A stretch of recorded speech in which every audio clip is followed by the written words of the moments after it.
Good afternoon and welcome everybody. And again, first of all, I would like to thank Real Madrid for allowing us to hold this event in these amazing premises and to give us a chance to breathe the atmosphere of this amazing institution.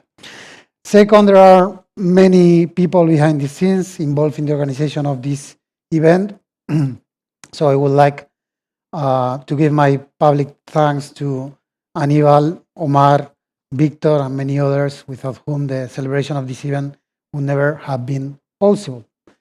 And third, of course, I would like to give a warm welcome to our guest speakers today, Juan de Dios Crespo, Marcos Motta, and José Lasa, three of the most important sports lawyers that have found the time to come and to spend this afternoon with us. You should know, guys, that Marcos has just a few hours ago taken a plane from Sao Paulo.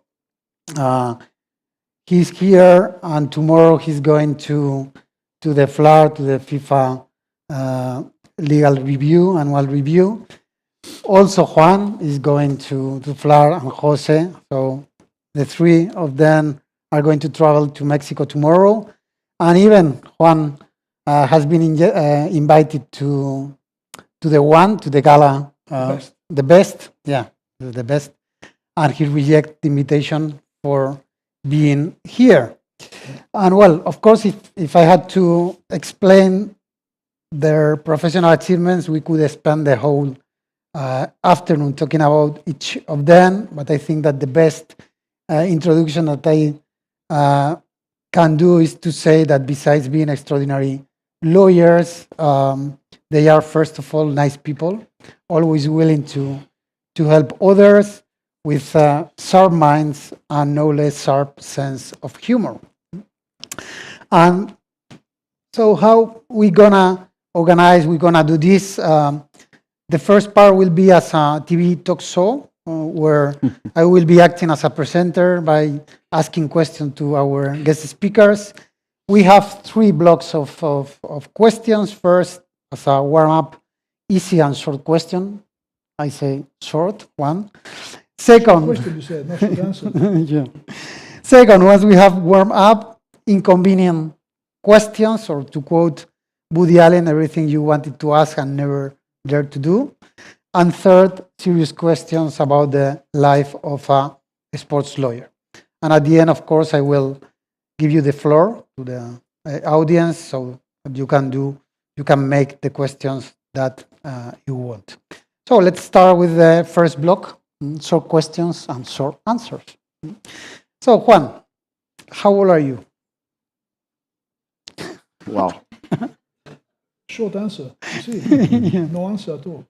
Okay. Marcos? In between 30 and 35. Okay. Marcos, how old are you? Proudly 50-something. Okay. And Jose? More than me. I'm not 50-something. scared, I will say 49. Even my kid is saying that I'm 50 all the time. Juan, how long have you been involved in sports? Then you know my age. Yeah, it's a tricky. We are lawyers. Come Since on. 1981. 1981. Marcos, for how long? 1996, 95, 96. Mm-hmm. And Jose, well, Jose has a special story because he's a former professional basketball player. Sure. He was playing for Real Madrid and in other clubs, but meaning lawyer involved in sports law. How many? Yeah, I'm around like 16 years, something like that. Okay. Juan, how many languages can you speak? And please tell us which language can you speak.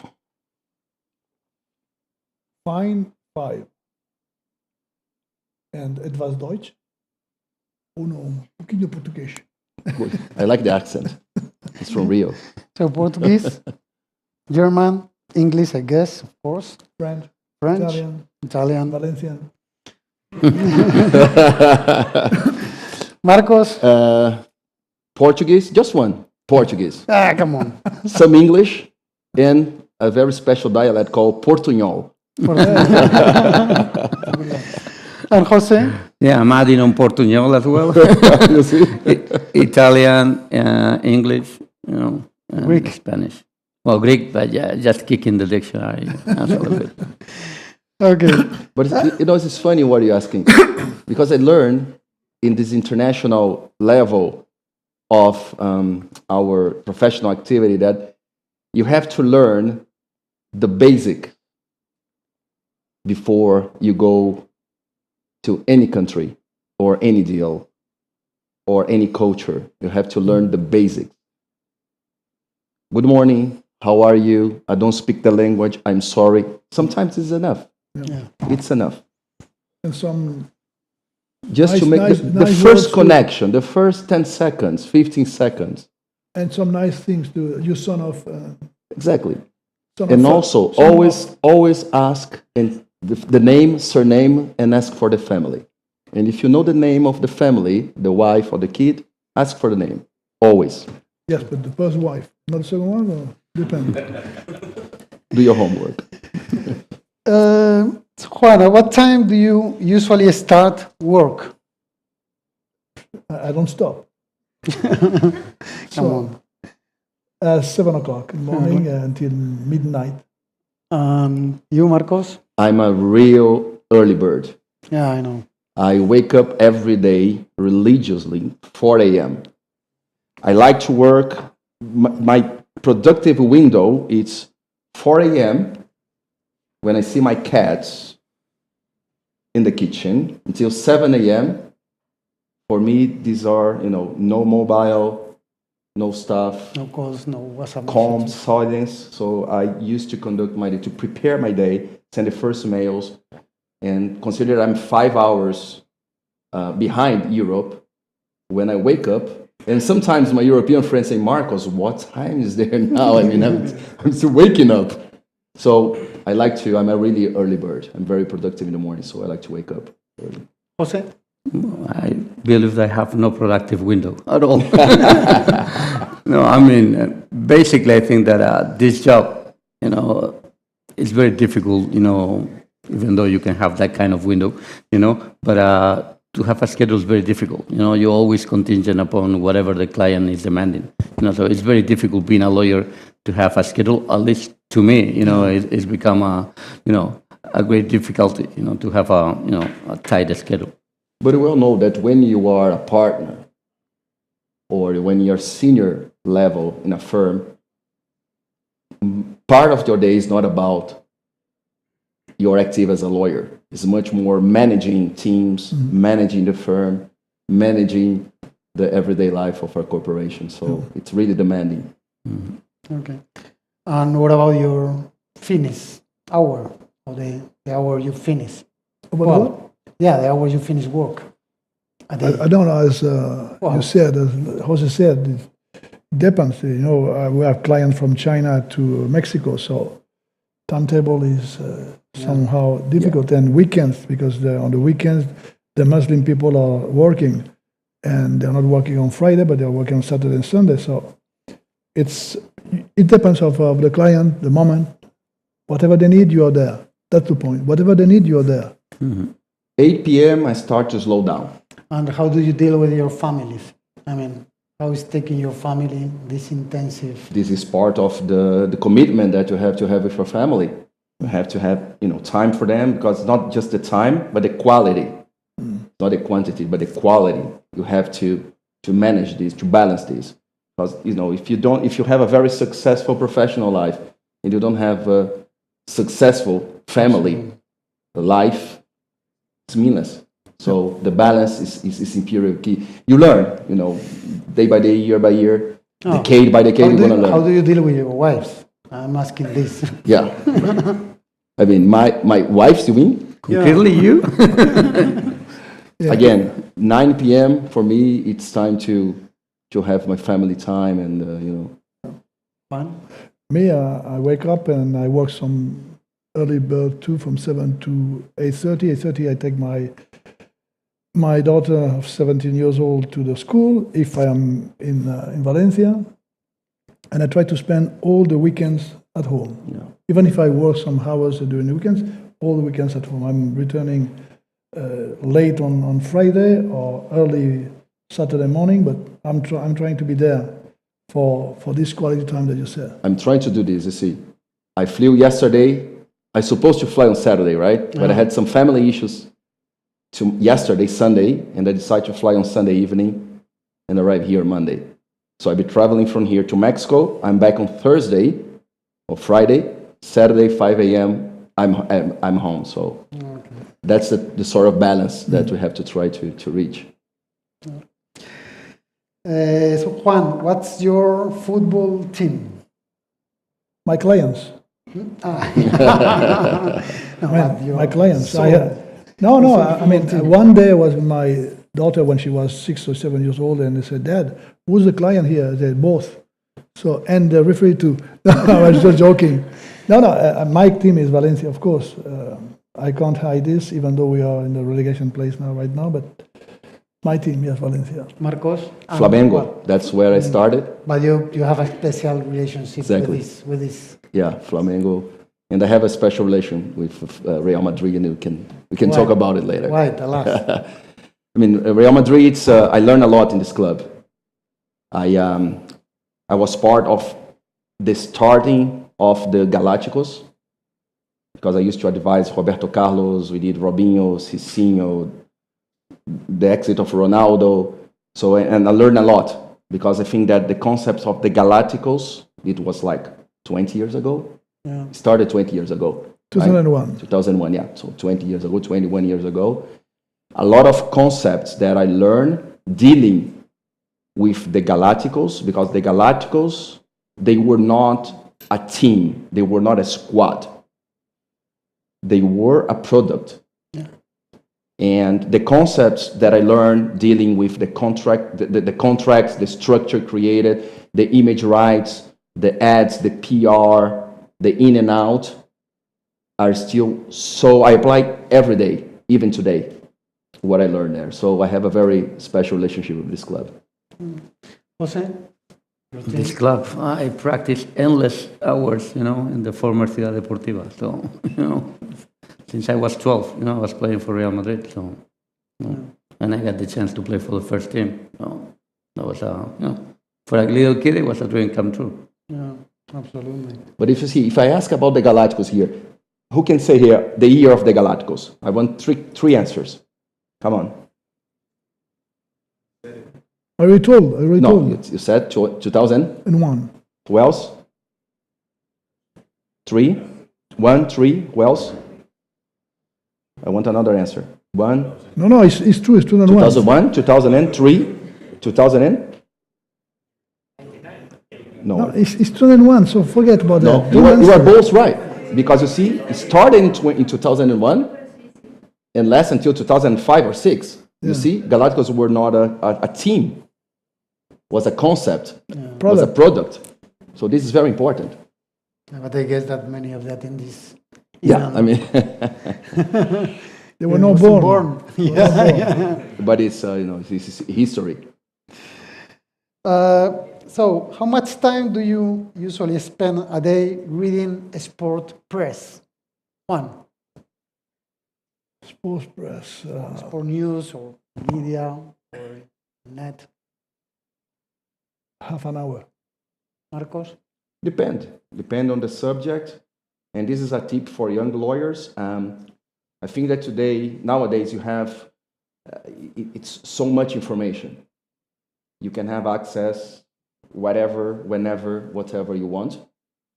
So be a curator of information is very important. And you have to try to dominate the narrative.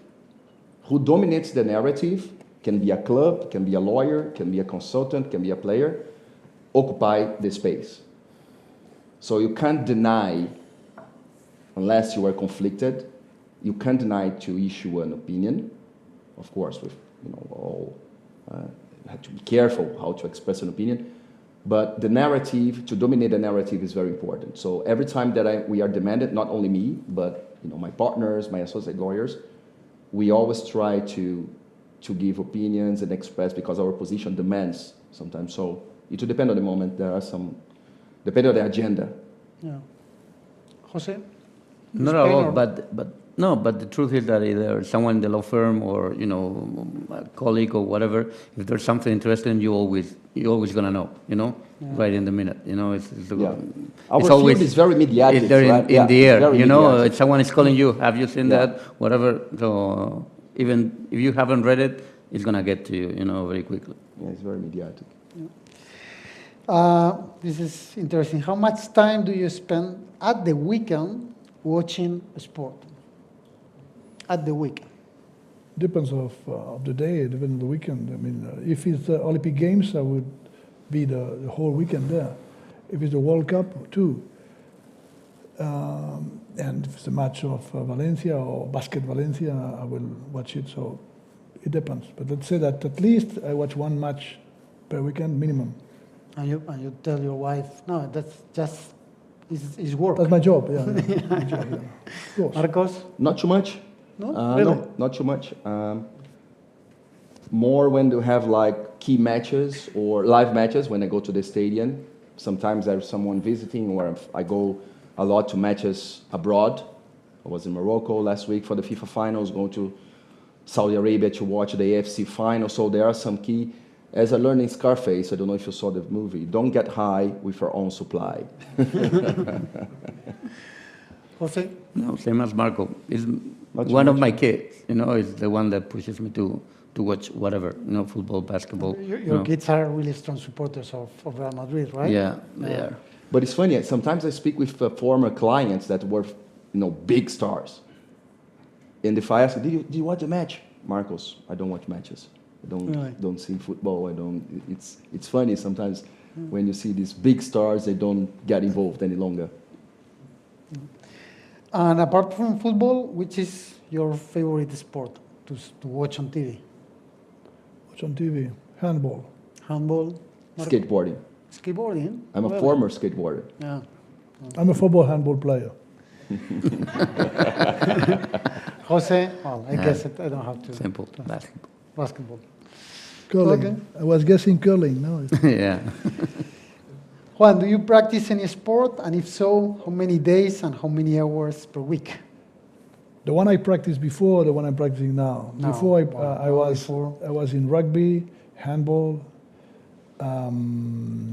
football, of course, swimming, judo, and karate. That were the 6 sports I was licensed. I had license there. And then now it's boxing, Pilates, swimming, and some steps and so on. But daily basis, I do something. On weekend more, but now tomorrow morning, for instance, before the breakfast, I will do my exercises. Marcos? Winter, snowboarding. I love snowboarding. But every day, just weights, running. My wife is a marathonist, so when you see... You run after her. Yeah, I mean, And you try run- to. and you run She together runs. or It's not? crazy. You run together or not? Yeah, I run every day, minimum 5-6 kilometers, but not like her, like 20, 25, I mean, crazy. Okay. But every day I do something, gym, lift weights. Jose? I think I've worked out a lot in my life, so I'm trying to compensate it by doing nothing. No, but sometimes, yeah, regular workout, some running, some weights, but, not as useful as I would like to be honest. Okay. So if you had not been a sports lawyer, what would you have liked to be? Juan? Journalist. Journalist. Yeah. When I was young, it is when I became a lawyer because there was no public journalist school in Valencia.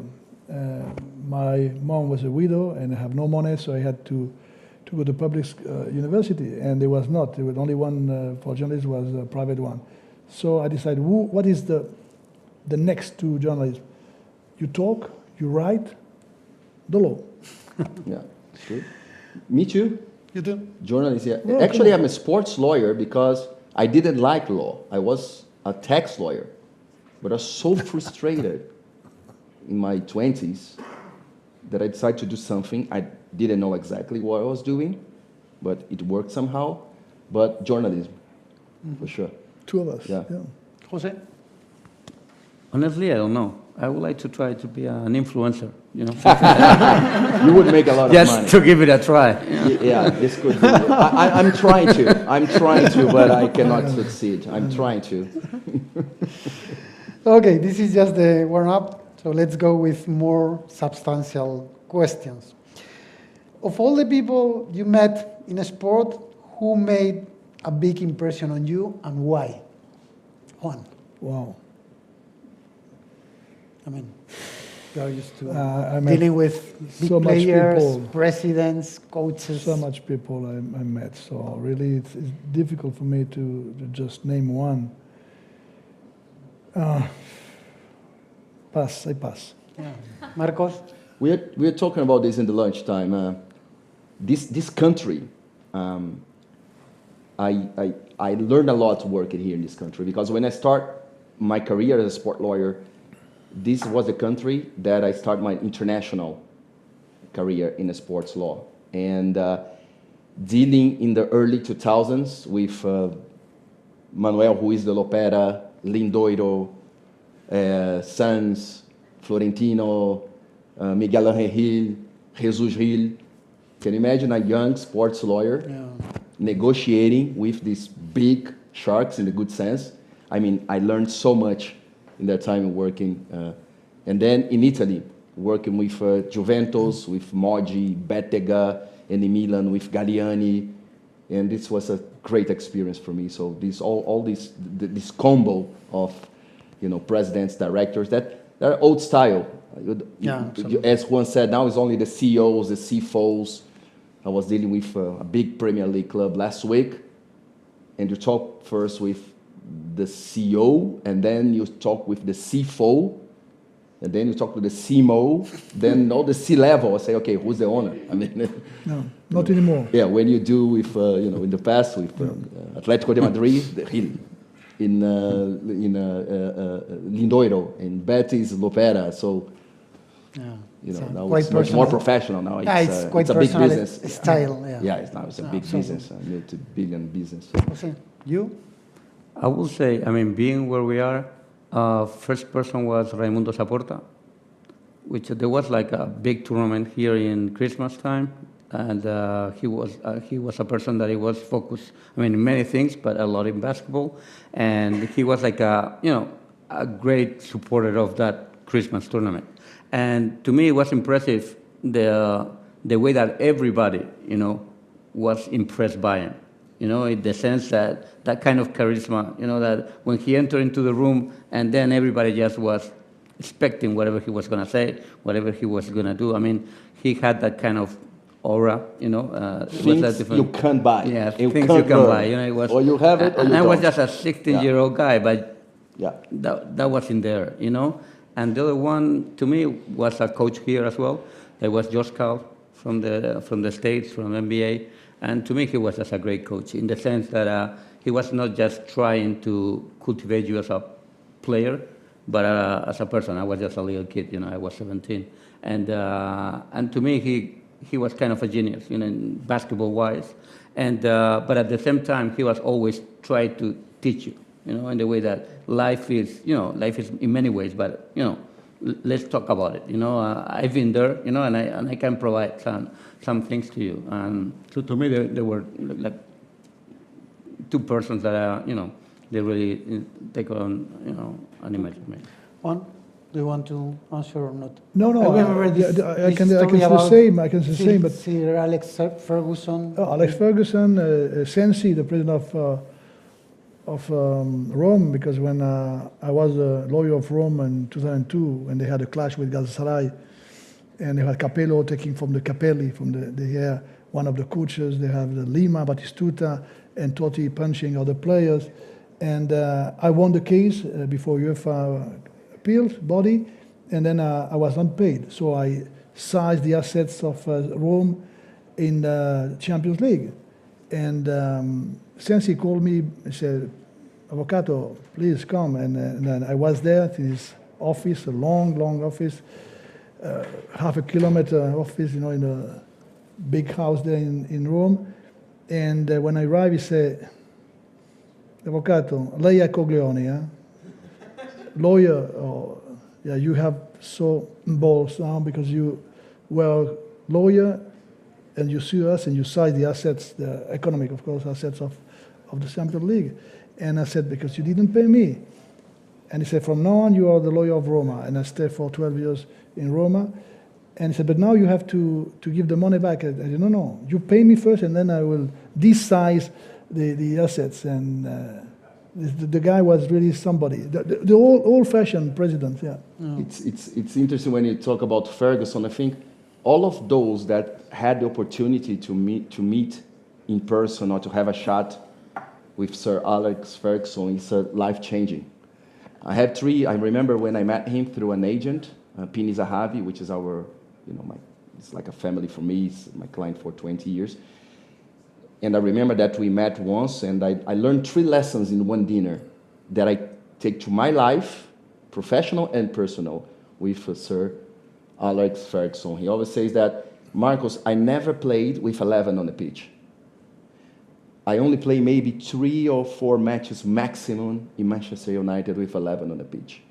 You can't count on your full team. Always be prepared to work with half of your capacity, only 8 players, 9 players, because someone is not in a bad day, someone is on a bad day, family issues. So be prepared, always. This is number one.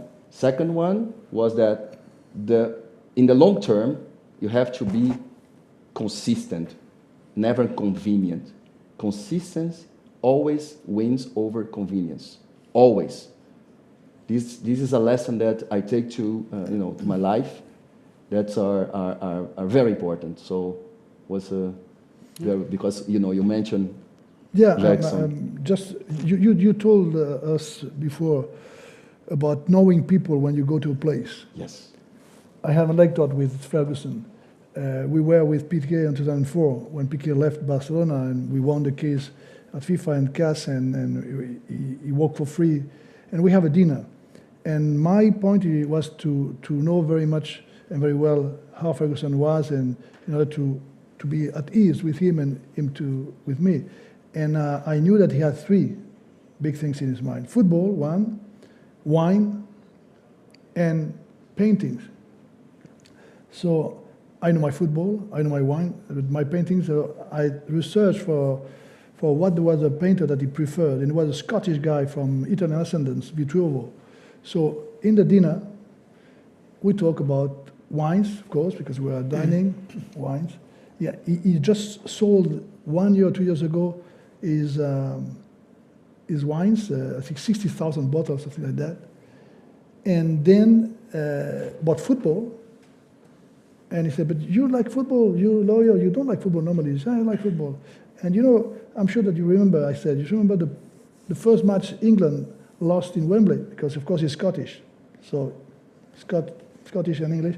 And I said, England 3, Hungary 6. I said, how do you know that? Of course I know that.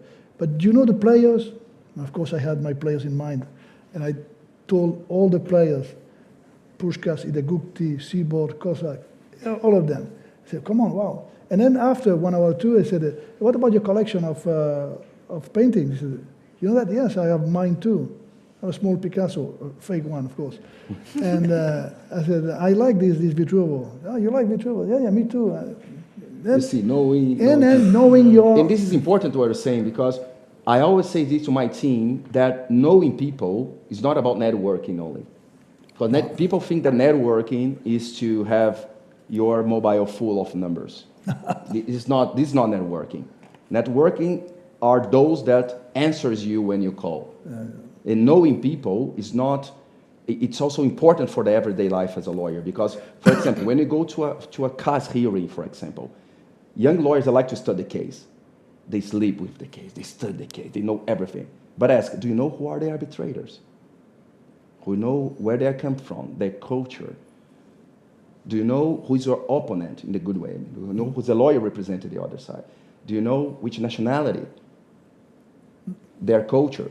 So some people call it soft skills. I don't like this. I like human skills. Yeah. I like to call it human skills. This is as much as important as knowing the case, the substance of the matter. I would say clever skills. Yeah. Smart skills. So to give one, the most important victory in your life as sports lawyers. One. The one I was proud and was the one of, I just said, Rome Galatasaray, because it was the first time that an appeal was won on the disciplinary issue in UEFA. And we jumped and we embraced ourselves, all of them, the three lawyers, two Italian lawyers, myself, was really impressive. But the one I prefer, it's like, you know, your children, you don't prefer one or the other, but the one I was known the most, legally speaking, was the one of the so-called Bosman, South American Bosman, Bueno Rodriguez, was something. And of course, we are much more known by Neymar, because we were the two of us there, pictures all over the world, but this is not, it was not really a legal, or not so legal work, you know. You can consider this a victory. And you, Marcos? Not any specific. I like to say, I always say that I like to forget my victories as fast as I forget my losses or my defeats. So there's no specific one. Okay. Jose? To me, I'm in a way like Marco said, but if I have to take one or pick one, it would be one with it's related to you know, a concrete person, you know, a concrete player, where we won a case that it was a lot of money, but because he got injured, you know, and he struggled for 2-3 years, so it was going to be his last contract, you know. So that money meant a lot to him, you know. So just winning the case, you know, that sometimes you feel useful, you know. Finally, at least, you know. That's something that, no, but in that case, that probably because I portray myself as a former player as well, and I knew what that really meant to him, you know. I mean, the life was over. He was starting over a new life, you know, and that meant a lot to him, you know. So maybe those kind of cases that maybe they're not relevant, you know, but they were relevant to, you know, to that kind of, you know. They were human cases, yeah. Mm-hmm. It's interesting, Alberto, because, you know, I'm Latin, so Latins, when we have a winning or a victory, we like to celebrate. Mm-hmm. Of course, you have to celebrate your victories. You have to celebrate your every small victory in my everyday life. But we advise a lot of Japanese clubs, and I remember many years ago, we had a case of a Japanese club, and we won the case. And naturally, I was in Japan. Yeah, of course. You relax your tie, let's celebrate, let's drink sake. And one of the directors, and the clubs in Japan, for those who doesn't know, most of them, the president or the director, because the clubs are belong to the company, so I have the Toyota, the Sony, the Hitachi, the clubs are for the corporation. So the CEOs, the managers sometimes, the president, they are former CEOs of the corporation. So it's a lot of knowledge in the corporate level. And they gave me, that I still have in my place, a small samurai vest. And he said, Mr. Motta, here in Japan, in our culture, when you have a winning, you don't relax your tie. You tighten your belt. So every time you have a victory, just tighten the small belt in this samurai. And I still have this in my room. It's a lesson that I learned, but I'm still Latin, so I still celebrate my victory. No, you win and you forget in 1 minute. That's and what I say. You have to forget in as fast as you forget. Winning 1 minute. Loss. Yeah. You lose 1 hour. Yeah. A bit more. Absolutely. But immediately. The most uncomfortable situation in your life as a sports lawyer. This is Comfortable? Uncomfortable. No, uncomfortable. Comfortable in here. Uncomfortable. Yes, when I was in Nagorno-Karabakh. Nagorno-Karabakh, you know Nagorno-Karabakh? No? You know your geography? I mean, it's Armenia, Azerbaijan, and just in the middle, there are an Armenian people living in an Azerbaijan place. And I was told to go there to try to have this small Nagorno-Karabakh country, 130,000 inhabitants, to become a member of FIFA or the AFC or UEFA or whatever. And we arrived to Yerevan, and we had to take Land Rovers with people with, of course, armed people, weapons, and we had to pass through some mountains to arrive Stepanakert, the capital of Nagorno-Karabakh, surrounded by the Azerbaijan people, and you have war each 6 minutes, more or less. So we were there, talking with the president of this small country recognized by no one, and there was something really uncomfortable in a sense, but also adventurous. I was there. I was a journalist there. I became a journalist again. Marcos? Again in this club, very few people know what I'm gonna tell now. Okay. I can do it because more than 20 years, so I can do it. I know that has been recorded, but no problem. Very few people know that in 2004, I think, almost 20 years ago, when this club was trying to renew the contract of Roberto Carlos, Chelsea was about to sign Roberto. And I was negotiating with Chelsea, and almost done. The deal was almost done. We are just waiting for my phone to ring and fly to London to sign the contract. And Real Madrid pressuring to renew the contract. And I flew to Ibiza, just, preparing for the victory, and flying to London, was there in Satrincha, and then the phone rang, was Chelsea. I said, great, so let's see what flight we're gonna be, let's call Roberto. And then there was the director of Chelsea, Marcos, I'm sorry, but things has changed in the club, no doing, no deal. I say, what? Yeah, no deal, I'm sorry. I say, okay, I will hang up the phone, you're gonna call me again, you're gonna confirm this. 3 minutes later, the guy called me again, saying, Marcos, I'll repeat, no deal. And then I took a flight. Instead to go to London, I had to fly to Madrid to reopen the negotiation with Real Madrid. And Real Madrid knew that I was negotiating with Chelsea. So you can imagine the leverage that I had to negotiate the contract of Roberto Carlos. And the press was killing me because of this. So this was a sort of uncomfortable situation. But at the end of the day, he renewed here, and he's finished his career here, in a European level. Jose?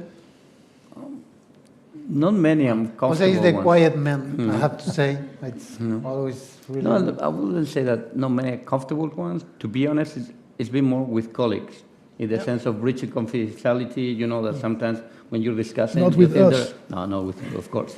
No, but there are certain rules, that you understand that they're on the table, and when those No are, written rules. and when those are breached, it's kind of like... Explain to young lawyers. We have to no, I mean that... appreciate your colleagues. No, but it's true, because at the end, when you're negotiating, what can be said between lawyers, to the level or degree of information you can provide, as well the tone that you use, how you can say things. And I think that's very important that we respect each other. I mean, it's our job. And if you want to have, I don't think the negotiations, just start here and here. I think there are mid-term, long-term relationships here. If you want to work within this industry, even it's getting larger and larger. At the same time, it's very endogamic, So you're always, with the same people, mostly with these two, but you will collide, with many colleagues, all the time. So what I really believe is that you gotta respect your job first, but you gotta respect, your colleagues. And to me, that's always helped, a lot, because when you're gonna negotiate, I'm gonna say that it's gonna be easier or not, but I think it's going to be reliable, and when you're a lawyer, you need reliable information to provide to your client, and that's very important, to know how things are going to work out, what is the probably outcome, and that's very important for a lawyer, And never take it personal. Yeah. Because sometimes your It is what colleague it takes is, it as personal. It is We what are it talking is. about this in the lunchtime. You can attack the law, you can attack the party, but you never attack who is representing. Yeah, absolutely. And sometimes you have to take some steps that are not very pleasant for your colleague, and sometimes your colleague take it personal. You have Not to- a blinded cast situation. Yeah. Sometimes you have to argue, an arbitrator, and sometimes they take it personal, and it's not. It's your job, and you have to do your job. That's why you're there. That's why you reach that position. You just Being the have case to that, again, is the ultimatum. just you know, remember step. the Godfather. This is nothing personal, only business. Exactly. You kill true. someone, it's only business. Yeah. Another one, how is your relationship with your clients? Are they clients and friends or just clients? For me, they're clients. They're clients. Yeah. No friends? Just one. Juan Pablo Sorin. We wanted me to be his friend, so after years and years, at the end, we were friends. But I try to separate that, because if you're too much involved with a client, with a friend, you're losing your grip on the case, in my opinion. You have to be, there, watching everything. And if you are too much a friend, there's difficulty there. So I try, I'm doing that. The client is there, I'm here. You can have some dinners. I think there are different opinions. What do you think? No, you never see me going out with clients. You never see me in pictures, restaurants, or celebrating whatever with clients. Even those that I have a long-term relationship, like Thiago Silva is my client since 2006, Neymar since he was 16 years old. You can see a picture when we are signing the contract, but you never see me socializing. I like to keep a certain distance, because sometimes these maintain some respect. Yeah, you don't mix things. Yeah. And our activity as sports lawyer is about people. Because your client one day is happy, one day he's not that happy. And when it's about people, it's very dangerous when you mix, because this really can collapse a professional relationship. Yeah.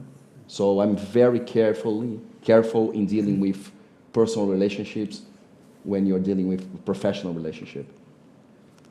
Well, I think because of our profession, it's difficult to sometimes to just, draw a line, in the sense that you know many things that nobody else knows about that client, and he knows that, so he kind of have this kind of, we're talking about being reliable as well, and he's got that trust on you, he can rely on you for many things, and I think that's very difficult sometimes to, to draw that kind of line between friendship. It's a very thin line, yeah, it's a very invisible, thin that you line, have to... because of what because of how sometimes your thinking helps him, helps the client, to overcome issues, etc., and not sometimes just legal issues, but he needs someone that he can trust, and he knows how he thinks, and he knows what he wants, and I think that sometimes it's difficult. Of course, I mean, being friends always, as Juan was saying, it's very difficult in the sense of, what Marco was telling, that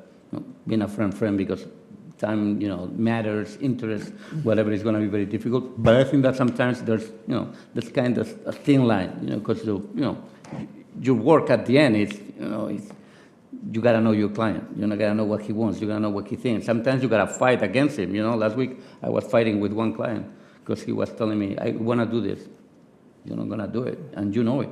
And we're going to spend 2 weeks, because you would like to do it, but you're not going to do it, But it's a great source of friendship at the end of the day, because it's real life.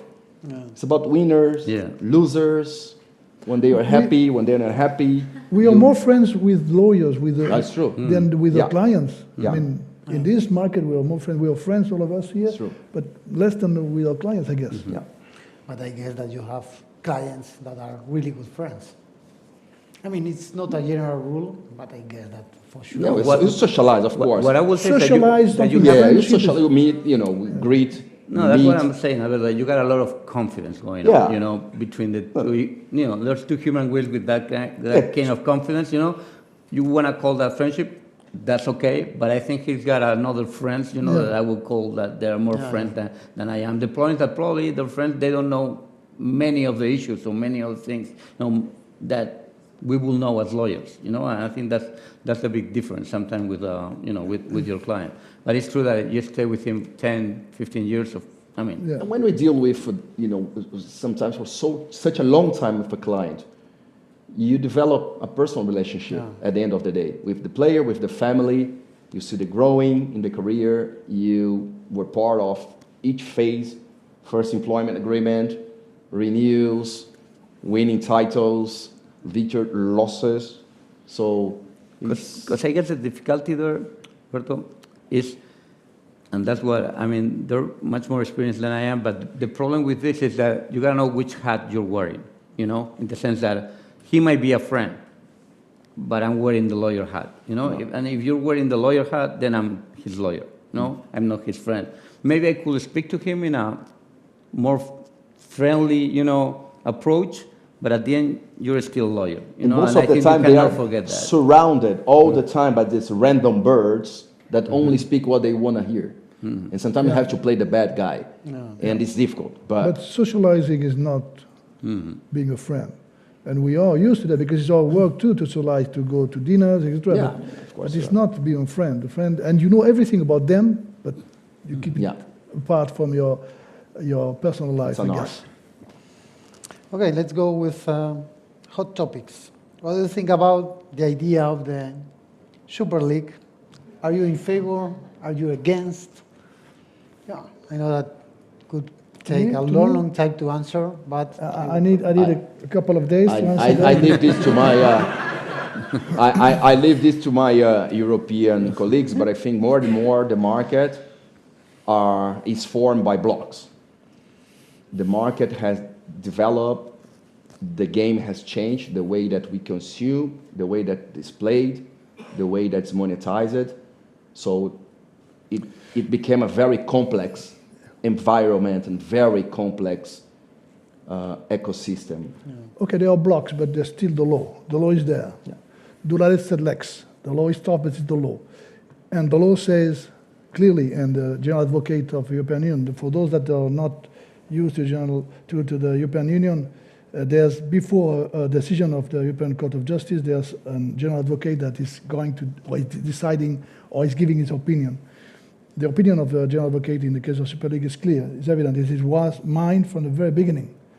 From 1998, when I was approached by this club, by the way, to defend this club before CAS, when they were in the first Super League and they went out of the Super League. And I told the same, Super League is legal, but you can't be in both sides. You can't be in the Super League and in the competition, official competition. This is clear.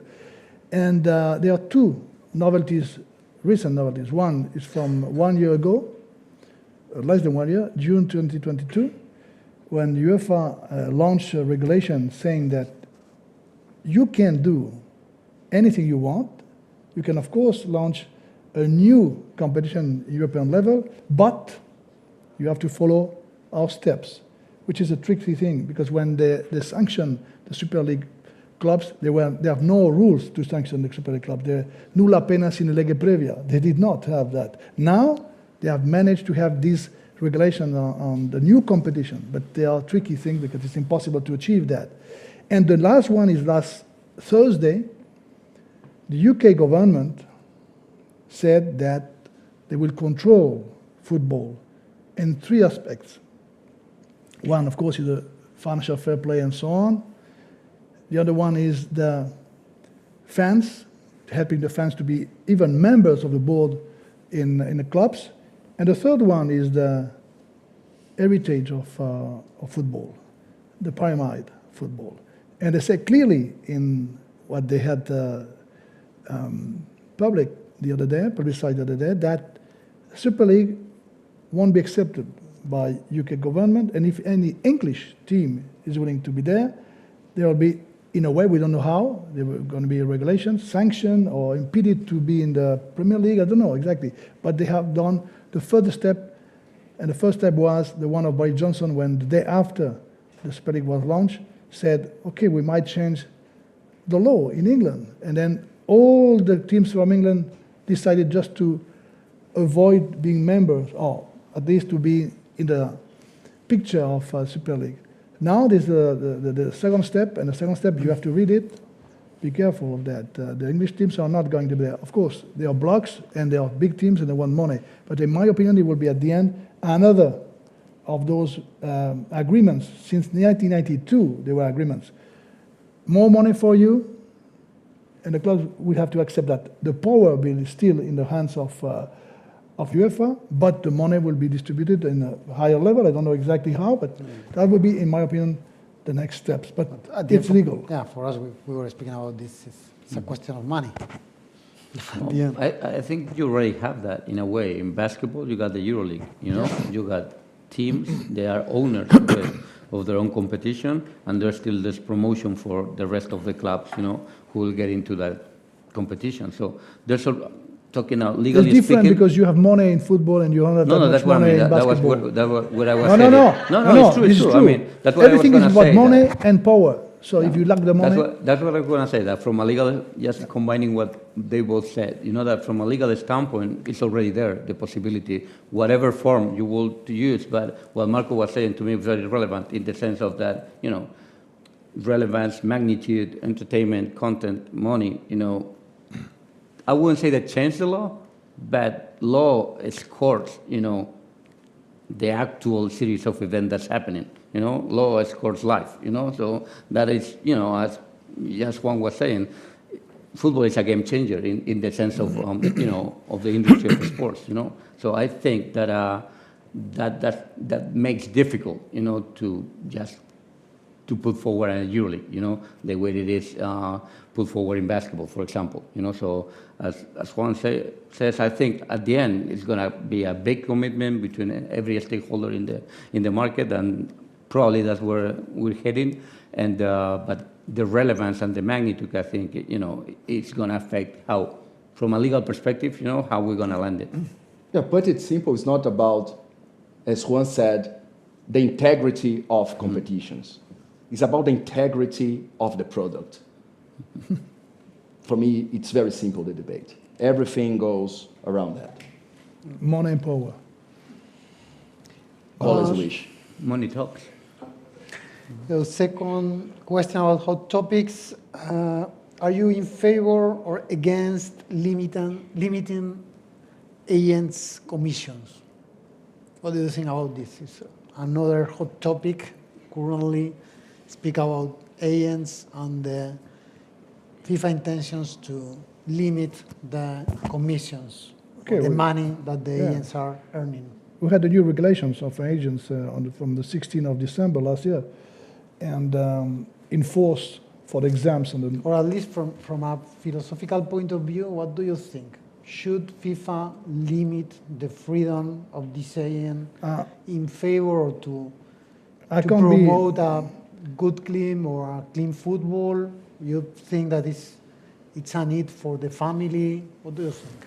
I can't be philosophical here.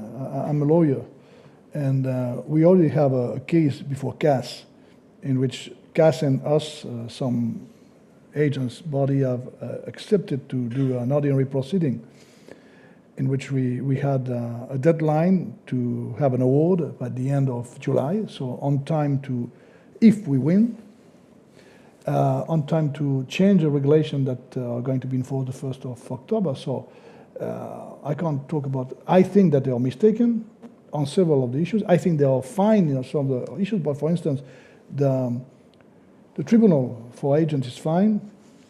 I love also the idea because it's going to be difficult, the idea of a license, worldwide license, but some countries, they have a public policy, would be difficult, Italy, France, etc., so it would be difficult. Even Spain, we have not a public policy, but we have freedom, so it would be difficult. I love those things, but I don't like that they are capping anyone. You can't cap at all. And the idea that 28, that's what I've been told by FIFA, 28% of the money in football goes to agents, and they are very much afraid because the training clubs are losing that money. I'm just answering them, look, your regulation is 2001, and you haven't changed one single penny of how and when and how much the training clubs are getting. You have the 5% subsidy mechanism instead of 7, 8, 9. Why did they then change that? And you have the same amounts for training compensation. 22 years and a half, they have the same amount. So why they are blaming now the agents? No. They blame themselves, please. You didn't do their job properly. Yeah, I took part in some of these debates, and the governing bodies, they see agents as evils, Yeah. but they are necessary evils in some sense. And I think that the regulation is not bad.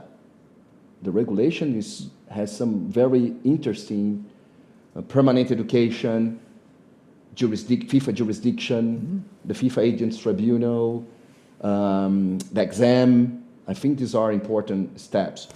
The cap on the commissions, I think this will not achieve the goal that has been designed for. Because the big agents, the super agents, will still the super agents. There are various ways to remunerate an agency. Because the agencies now, the big ones, they are not formed by agents. The agency activity is following the changes of the market in terms how to monetize. We're going to talk about this tomorrow in the lecture. So we have ways of monetize the game below the line, above the line, and the agencies are following this trend.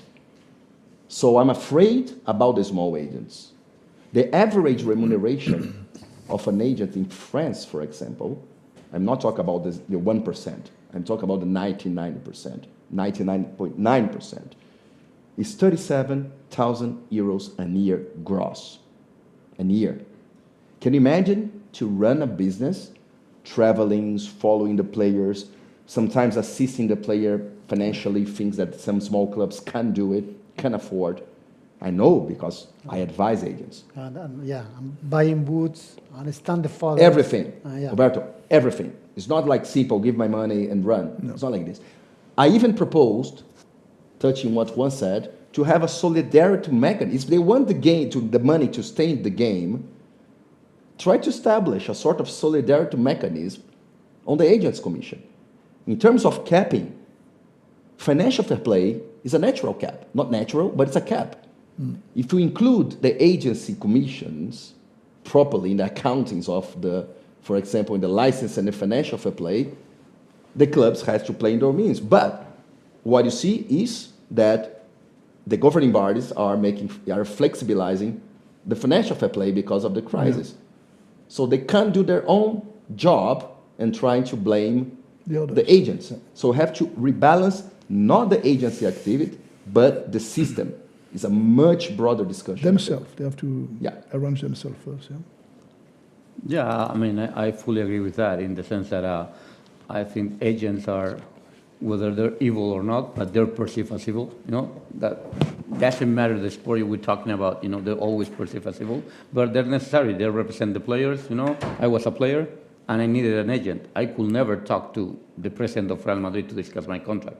I was 16 years old. You know, I was just a good basketball player, but I will never have the knowledge, you know, in order to discuss my own contract. So in a way, you need them to be there. You know, they're a figure that, you know, that has to be, you know, developing that kind of activity. And to me, they're always being avoided, you know, by the system. You know, the system has always said, look, we don't like these guys, you know. We always talk to the player. We try to talk to the player. And, okay, we'll use him. He will use us, you know, when we have to do the deals. So in this way, I think it's always been a misconception, you know, by the industry in the sense that, you know, because I think the agent should have been more involved from a legal perspective.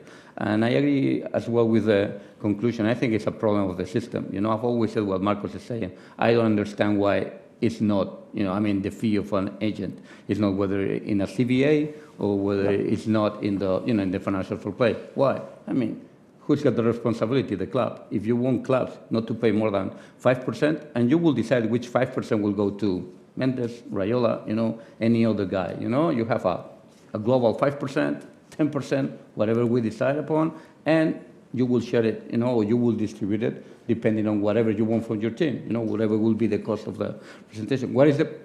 For me, what is the problem with that? It's very difficult to trace being FIFA, you know. I mean, it's easier to control, you know, the agents. It's easier to control one by one, you know, what you got to do, you know, the registration, etc.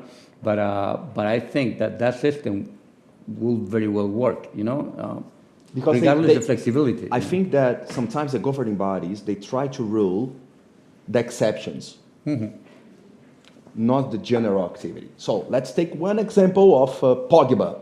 Oh, you see, there were TPO involved, commission involved, conflict of interest. Okay, let's take this as an example and let's rule the entire market. But it's not the entire market.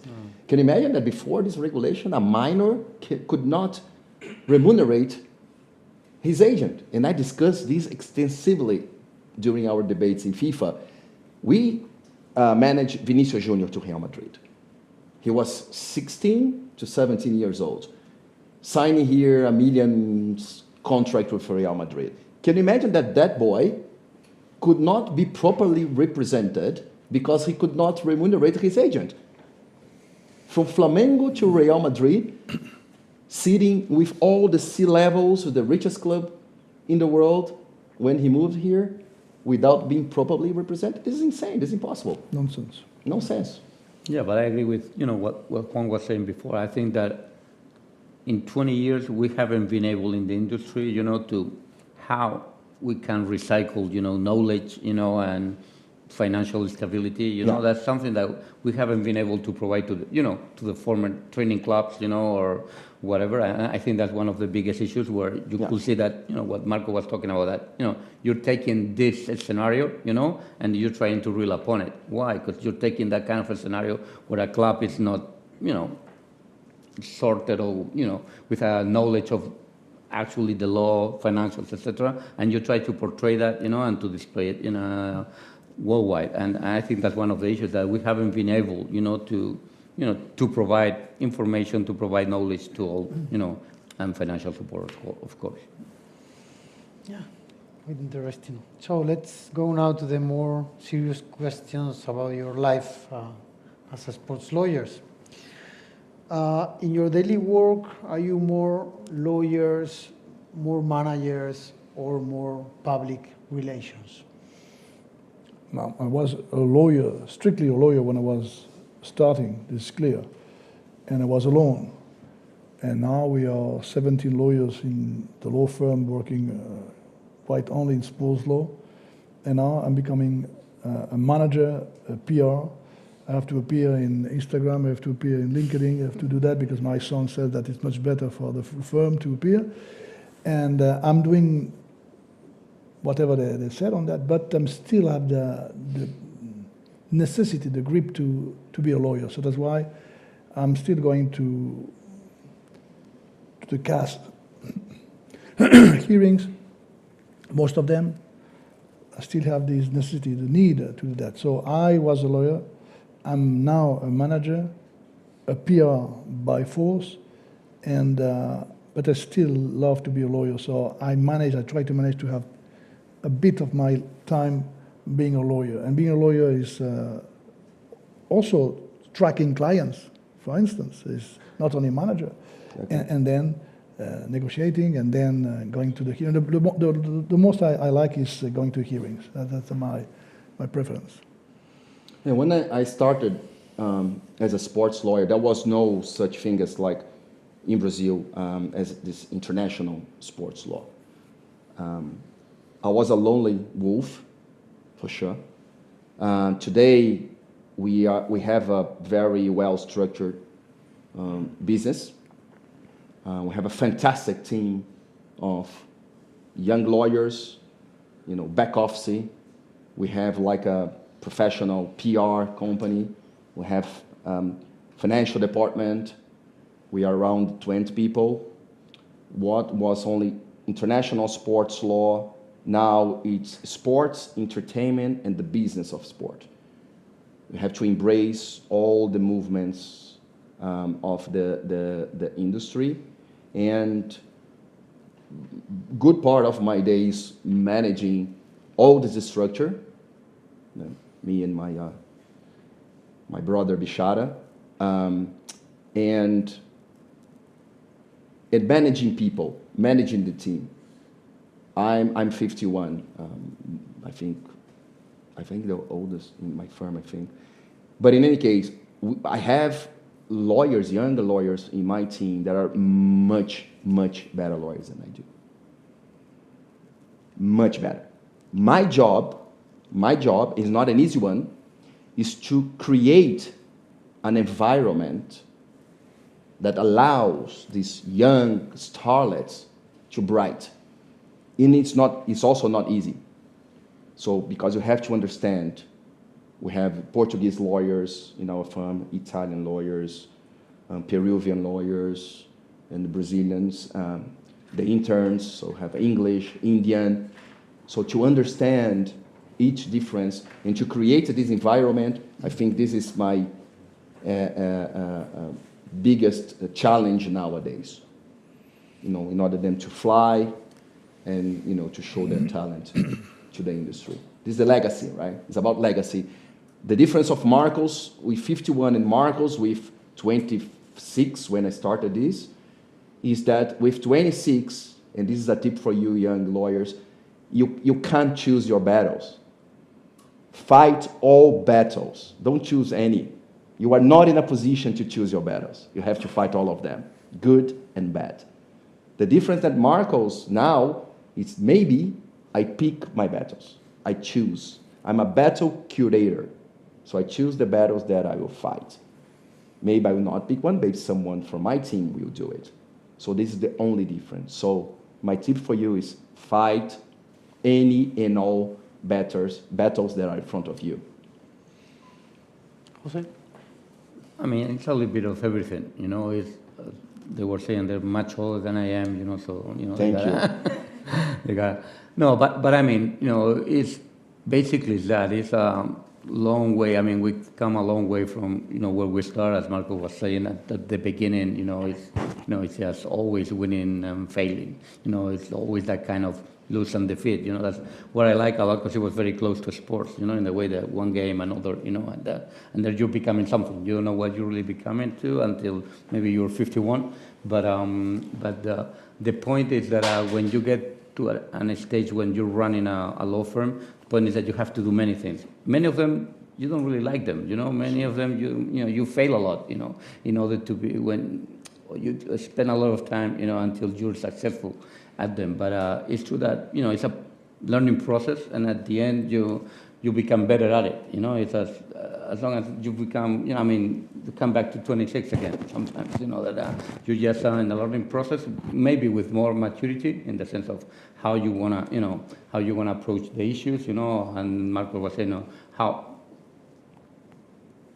what is the range that I will pick my battle, you know, or what can I choose? But honestly, I think it's always a mix, you know, of many things, and always you tend to go to where you feel more, you know, safer, you know, you like most, you know. If you're able, like Juan, to be able to select that point, you know, have the time, you know, where you can really manage, you know, that kind of agenda, that's perfect, you know. Sometimes I feel like I cannot control it, to be honest, you know. I agree with you. There is no such thing as do what you love. You're going to do a lot of things that you don't love. Yeah. Sometimes you hate it doing, but you have to. That's what makes it. I love everything I do. I do. Everything? Everything. Like you have a God here. Everything. You have to teach us. Yeah. Superhuman. I'm happy. How do you deal with emails and WhatsApps? Wow. For me first? Well, first, yeah. Yeah, I don't have WhatsApp. Yeah. I don't like WhatsApp. WhatsApp It's true. is He doesn't have devil. WhatsApp. It's a devil. Everybody's looking for WhatsApp. Juan, WhatsApp. You have a phone. You still The use phone SMS? can be used as an email too, the tool. It can be used as SMS, short messages. It can be used also as, you know, a phone. You can call people with a phone. And it is enough. It's enough. I don't need a WhatsApp. But how many mails? A day, Yeah, a day. around 80, 90. Yeah. And I have to answer all of them. This is one of my points in life, lawyer life. I always answer the email within the day, unless I'm flying. Because when I fly, I'm shutting down everything, even though you have the right now the possibility to do your emails. I'm flying, I'm going to Mexico tomorrow, and I won't have anyone. Exactly. But arriving Mexico, I will answer all the emails. Yeah, this is exactly because I was doing this question, because at the end we get many mails a day, and at the end to try to answer all the mails is a sort of slavery. I answer directly, or I say, okay, look, I'm going to and answer. you don't have WhatsApp, but well, for sure, Marcos or Jose, if you don't see your mobile for 2 hours and then you see WhatsApp and you find, like But a you become Christmas crazy. tree You become crazy for the full of- WhatsApp. Forget the WhatsApp. Yeah. Forget the WhatsApp. There's no need for the WhatsApp, really. You can send an email, everything by email. People said, okay, No, once you fine. have, and You you need are lost. contracts. No, once you Contracts have, you you can are send lost by- because, of course, every single client is sending you WhatsApp. If you got a good phone, you can do Yeah, anything. but I would like to say, I mean, as profiting from those to be here, these two All guys, the ones that you the already other said ones, 3 times, but no, but okay. it's true that you learn a lot from, these guys. And the truth is that they're always on top of everything, and that's very relevant. Always on top of you as a colleague, the client and everything. And that's something that you got to learn, that at the end you're competing, somehow, and you got guys that they got the experience, they got the knowledge, but at the same time, they're always there. And that's very difficult to compete against, And as Juan was saying, they always will answer every email, every WhatsApp, even when you're like, man, again, I know you're flying to Mexico, how come? I will never answer this back. And you see that someone is doing it, and I think that's very important for you guys to understand that being on top of things constantly, it's gonna make you a better lawyer. I think it's gonna as well, and I don't think it's the most important thing, but as well, what you're displaying and what you're conveying, to the rest of, of the world is that you're on top of things, Even it's just gonna be, just to say, look, I'll take a look tomorrow. I know I can't do it now because I'm in Madrid, I'm in Mexico, whatever. But they know you've read it, they know you're on top of it, and they know that by the end of the week it will be solved. And I think that's very relevant. You make them happy. And you make them also understand that they are unique. You answering them. Come on, they're answering me. Yes, answering you. You make them feel unique, that you are taking care of them. Yeah, this is what you're saying is interesting because I like the entertainment industry, and sometimes when you do some contracts for concerts or shows or big stars, singers, whatever, festivals, and sometimes people doesn't understand why these guys want 50 white towels. One day I was doing a contract, the guy was asking, I want a bowl with green M&Ms. Only green M&Ms. I don't want red, yellow, green M&M. A bowl, big bowl. The end of the concert, he didn't touch the bowl. And that was there, the green M&Ms. Because he would like to feel special. He would like to feel that he's unique. Makes sense what you say. Yeah. But back to your question, if you imagine that in the past there was the letters. You write a letter, post, receive, then you reply, takes 10 days, 5 days. Then comes the telex. Then comes the fax. Then you have time to reply. You receive, it's in your table, you are not at the office. Then you arrive, the fax is there. So you draft the answer. Then comes the emails. That the sense of urgency start to pop up.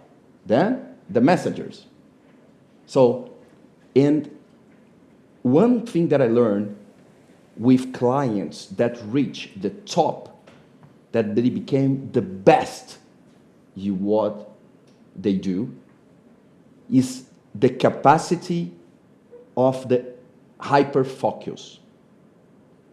How many times I enter in a dressing room as a football director and I saw the number 10 or the number 9 in a corner, alone, thinking, understanding that momentum. Because the biggest issue nowadays is not your mobile. It's not this iPad or this mobile. The evil is the alerts.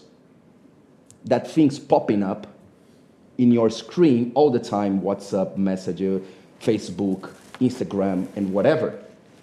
These touch one part of your brain that accelerates a dopamine, and you are expecting what's next, what's there, what I'm missing.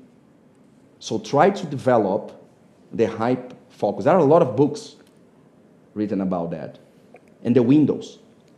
If you are studying, turn off your mobile.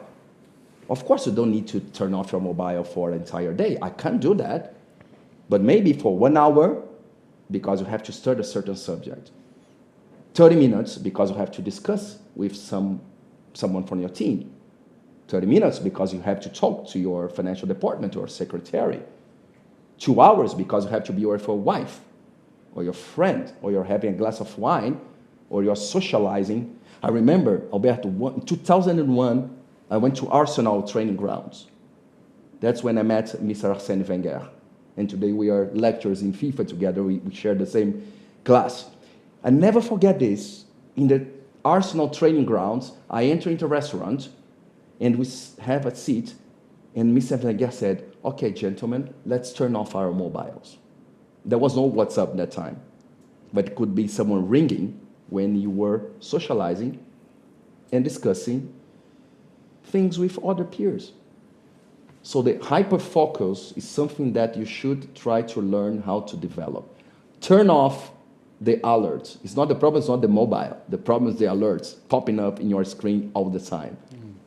So you're following me? Turn up the... Yes, sometimes, yeah. Is WhatsApp. But I have the windows. I mean, for 1 hour, no WhatsApp. You can, yeah. An hour and 20 minutes we're here. You see what I did when No, I... but it's true that immediacy, and that sense of urgency that Marco was talking about has altered the relationship with the client, at least for me, in the sense that, what prior was required to be done, or to answer in one day. Yeah. Right now you have numerous WhatsApp just saying, look, I need to talk to you. And normally that would have changed in the past, that would have been, the next day we'll talk, and now that kind of urgency, that sense of urgency, sometimes it's really stressing, There's a saying, when I was young, they told me, you arrive to your law firm and then your secretary said, this came, telex at the time, urgent. And you sit down. There was the stamp. Urgent. And you sit down. Yes. You sit down, and then you say urgent. Okay, but just 2 minutes after, and while you were trying to understand the urgent, there was something else very urgent. So you put the urgent there on the side, and you have very urgent. And then after 5 minutes, there's very urgent. So you put the very urgent here, the urgent there. And after you have dealt with the very, very, very urgent, you see that the urgent one was just solved by itself. And the other one was solving itself too. So you have to control your time and also to control these historical issues that you have now, the need. I answer all of them, but I don't answer with this need to feed them with the answer. I just say, look, I'm taking care of this, don't worry. Okay. Marcos, this is for you. Do you think that sports law has evolved into entertainment law? 100%. I think that, and this is great for the new generation because you can open a wide range of options. When you turn on your TV in the morning or whatever time, you have at least 100 options. You have Hulu, Amazon Prime, Netflix, Amazon, whatever. And there you have maybe La Liga. What makes you click the La Liga? So La Liga now competes even with a bike ride that you can rent for 50 cents here in front of these offices. So I think that sports is like a religion. If you compare sports with religion, they are pretty the same. People get together, they dress the same way, they chant the same, they sing the same chants, they sometimes praise the same God. It's like a religion, right? So it's much more than the 90 minutes. You see this in our firm. Now we have the business of sport. Particularly, I love this area.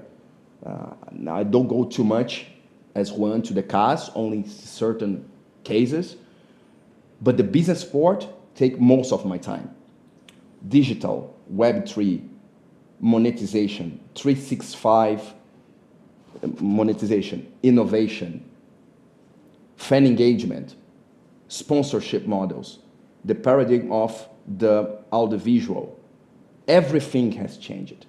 In the past, when I started, it was one green book with 19 pages. That was our Bible. Remember that one? Yeah. Our Bible.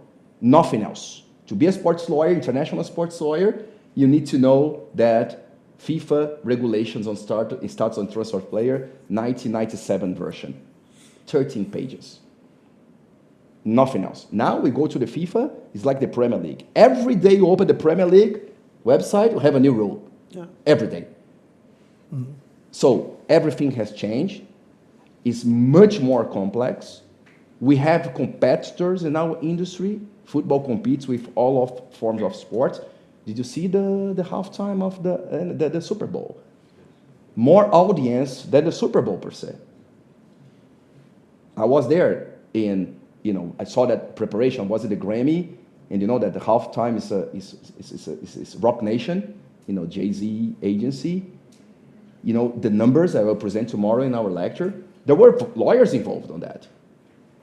And sports lawyers, digital lawyers, commercial lawyers, entertainment lawyers, industry, sportainment industry lawyers, because you have to understand the game, you have to understand entertainment. So don't be focused only on the FIFA regulations. FIFA regulations is a small portion of the everyday life of a modern sportainment lawyer. You see this? Can you imagine to maintain this structure 365 a year or 365? Do you think that this is only about the 90 minutes? Surely not. They have to maintain this structure with content.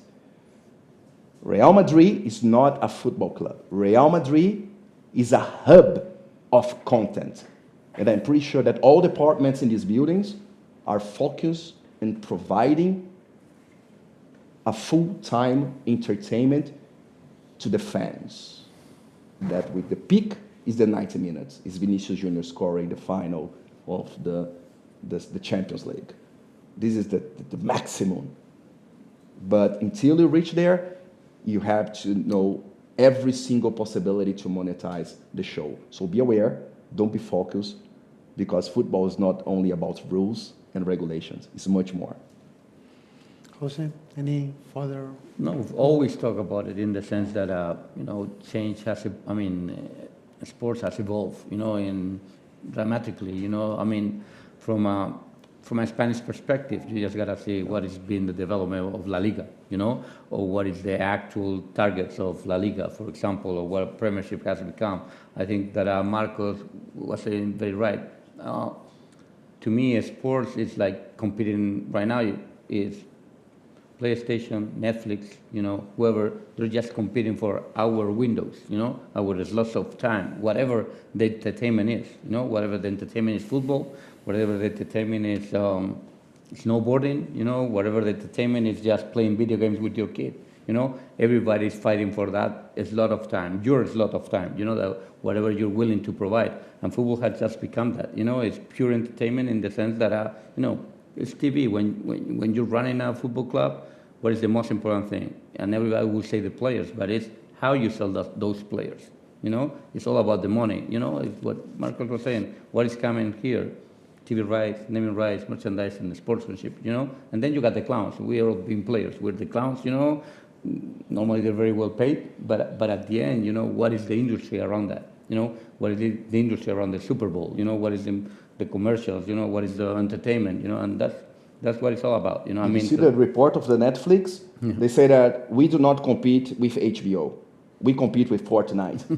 It's not the number of subscribers. It's how long you stay connected. Yeah, that's it. That's a big challenge. How long you stay connected to Real Madrid? How long you stay connected with the game? Only when you go to the stadium? Of course not. And this is a big challenge. But at the same time, it's a great great source of new opportunities for lawyers. Yeah. 10 years ago, I launched the e-sport in our law firm. I don't know about e-sport at all. My son played a lot, but I don't know. But I had the idea. E-sports becoming one of the big part of the game of a sports lawyer. And then right now we are doing a lot of transfers and claims and so on. So it's part of it. So you don't have to, just as you said, to stay on your, nice spot of FIFA regulation and CAS. You have to expand your idea. So there's also medias, there's also entertainment, there's YouTubers, Instagrammers. We do everything. Everything which is entertainment is within the sports too. If I can give you a tip for those that are a little bit lost in what to do as a sports lawyer or entertainment lawyer, focus in 3 pillars, which are the pillars that runs any and all successful, let's say, stakeholder in the industry. Governance, innovation, and intellectual property. Everything is about intellectual property nowadays. When you do an image rights contract of a player here in Real Madrid, in Manchester United, in Chelsea, in the big clubs, it's about intellectual property. An employment agreement, you do in 1 day. An image rights agreement with all the contents, all the IP rights involved, below the line, above the line, that I'm going to discuss this in the lecture tomorrow. I think some of you are going to be there. So again, governance, innovation, intellectual property applied to sports. This runs any and all institution that plays the game at this stage that we are now in the industry, the state of the industry. So, last one before giving the floor to the audience. What do you consider necessary to become not a lawyer, a successful professional working in sports? The skills. Yeah. The skills, man, I mean, Well, it's you know, it's like when you talk about Messi and Ronaldo. Ronaldo was born with less skills, maybe technical skills than Messi, but he has to make himself a Ronaldo. So you have to make yourself a sports lawyer, a successful sports lawyer. How? Working a lot. This is mandatory, working a lot. Yeah. Thinking a lot, too. Be adventurous. Don't be in your small place. Don't, even if, yeah, I'm from Valencia, I'm in a small place, but I'm around the world. And be passionate by what you do. I mean, when I told and I answer your question about being happy of what I'm doing, everything I'm doing makes me happy. When I talk to a client, when I do my research, when I write books or write articles, when I do my hearings, everything. Because when I wake up in the morning, I say, wow, what a nice day it would be, because today I have to come here to Real Madrid. Tonight I have to do 3 or 4 things. Tomorrow I have to finish in the morning my claim against FIFA for the agents, and so on, so on, so on. You're happy. So happiness comes from 2 things. One, the passion, you have to be passionate, and one, the work. When you work and you're passionate together, that makes you happy, and then you work better. In all markets in the life, if you are not happy in what you're doing, just forget it, change. First of all, I think that you have to know how to select the color of your socks. I think that this is... I like yours, Juan. You like mine? I like yours too. Okay, good. So, the color of the socks. We're competing even with the socks, come on. Exactly. And sometimes you're square pockets, so I mean, you have to... Oh, yes. Anyways. But I agree with Juan. You have to be a hard worker. Again, don't choose your battles. Fight all of them. All of them. Think. I don't like this think outside of the box, but... No, think. Just think. Think. Yeah. Be just provocative. have some minutes in your life every day to think. And I think that one of the problems that I see mentoring young lawyers is that the new generations, they don't trust the process. They want to go from 0 to 100 in 1 second. Not even Ferrari do that. Not even the fastest car do that. So trust the process. There is no overnight success. I started my career as a sports lawyer with 26 years old. I did my master's when 28 years old. Can you imagine if with 28 years old, I thought, okay, I'm old. I'm still be a frustrated tax lawyer, work in a law firm X in Rio de Janeiro. Great. Get married with 20, get divorced with 30, heart attack with 45. That's a normal plan, right? This is the normal plan. So trust the process. There is no overnight success. There is no. And hard work. Again, working with clients. I remember here, again, this club always, part of my professional life. I remember like today when Cristiano arrived in this club. I was in the training center with, the players, and I used to spend a lot of time in Madrid. And I remember that Cristiano arriving here after the match, After the training, all the players went out for drinking, for the La Movida, to enjoy life, and he was there doing abs, asking the youth players and shooting, kicking, free kicking, turn off the lights. Hey, Cristiano, come on, man. Hold on. So hard working. This can never be replaced. Sometimes you feel that you are wasting time. That means nothing. I'm working so much for nothing. Will pay off. Trust me. If you trust the process, will pay off. Nothing to add to that. I think it's always, no, to me, life is always been about hard working. Hard work. Sometimes you don't control the harvest. And that's life. But you can do what you can do. That is control. Basically, what is accessible to you. I used to have a coach. That he used to. He was very strict, and he used to put these kind of difficult questions for a player. Just right at the beginning of a game. You know what you're going to do today, right? I was like, wrong answer, good answer. Then I'm going to play or not, And he always said one thing, look, I don't know if you're going to score or not. Maybe it's a good day, maybe it's a bad day. But I know that, that you have a process to fulfill, before me, which is you got to work hard, you got to play defense, and you got to have this kind of attitude. And that's what I want from you. Why? Because I know that you can provide that, I don't know if it's going to be a great day for you or not, but what I'm asking from you is, it's not contingent upon anything but you, So I think that sometimes, if you take that approach to life, it's what it's all about. Then you will have more talent, you will listen, you will trust the process, you will have soft skills, whatever. I mean, you will have a bunch of things, that you will need to develop. But I think everything starts with work, At the end I always say to, in the law firm, to the, youngsters is, look, if you work halfway, it's already there. It will really, it will just pay off, immediately. Why? Because, you're already, basically, you will be above so many guys, that they don't trust the process, and they want to be there in an instant, that you will be there, but if you trust yourself, if you trust,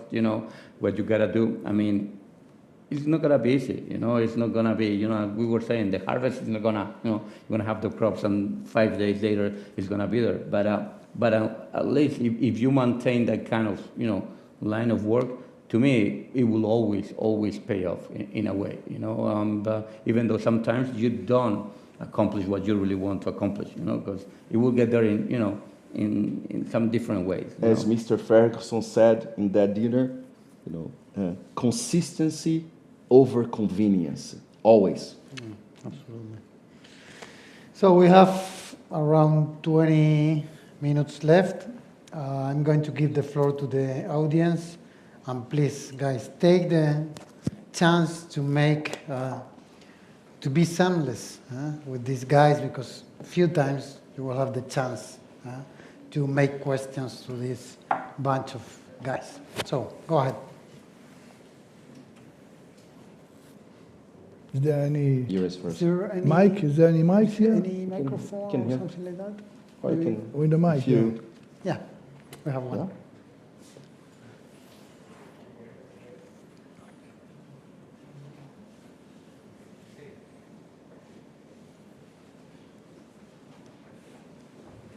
So, what's in there?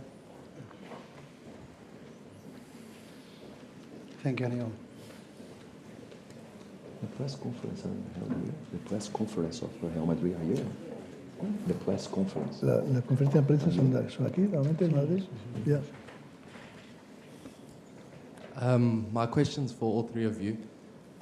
In your opinion, what new trends in sports law do you think will be subjected to litigation in the future, other than the ones that we've spoken, Super League, etc., and the agency's regulations? Is there any new trends that you think will be subjected to litigation? For me, not litigation, but I think the trend will be the definition, for example, of remuneration. I think that within the next 5 years, 30% of a player's remuneration will be based in salary. So all the definitions that you have in the FIFA player status regulation on the status on transfer players has to be also the decisions, also the jurisdiction of the decisions has to be revised. And one thing that is dragging a lot of time in my personal everyday life as a sports lawyer or entertainment lawyer is the MCOs, the multi-club ownership trend. There is no regulation about the MCO. There is no. In terms of contractual stability, the integrity of the competition, there are a few, but not too much. And this is spreading so rapidly. I mean, MCOs are everywhere. And you can imagine how the MCOs, and I'm gonna talk about this tomorrow in the lecture, is changing the rationality behind the contract in terms of players being transferred within the same group, loans, buybacks, sell-ons, agents' commissions, image rights, everything has been changed daily. It's not like, okay, Marco, so what's the trend? I don't know. Maybe now I receive an email with a new trend, and I have to think. This makes sense. Forget the regulation. There is no regulation about it. But when you do a contract of player for the city group, a club belonging to the city group, it's incredible how it changes the dynamic. And it's everywhere. Tier 1, Tier 2, because you have several layers and levels of MCOs. You have the top ones, and you have some that you can't imagine. I have clients that I am advising MCOs, they have 6, 7 clubs that you can't imagine that they co-own all these clubs in all continents. So I think the MCOs is a very interesting topic that really needs our attention. I think match fixing, ethics, corruption are there always. And the different layers are there, but you have to dig a bit more. And this is some of the topics that you will sense in the next... For sure. Right now they are, but there are much more to dig into. Match fixing something it's much bigger than we imagine. Yeah. Well, I think if we, as we were talking before, if we're going to have different competitions, that's what we were saying, there's going to be new regulation, you know, and to me, how that's going to adapt, you know, we were talking the new system, you know, and I think the system goes to entertainment. So I think that's going to change a lot. So it's going to be a huge trend in many different trends. I don't know if it's just going to be about litigation or not, you know, it's going to be there. For example, with the MCOs, as Marco was saying, to me, what is relevant or what is a little bit confusing is that you go to Mexico, and right now the decision is, let's go without multi-property.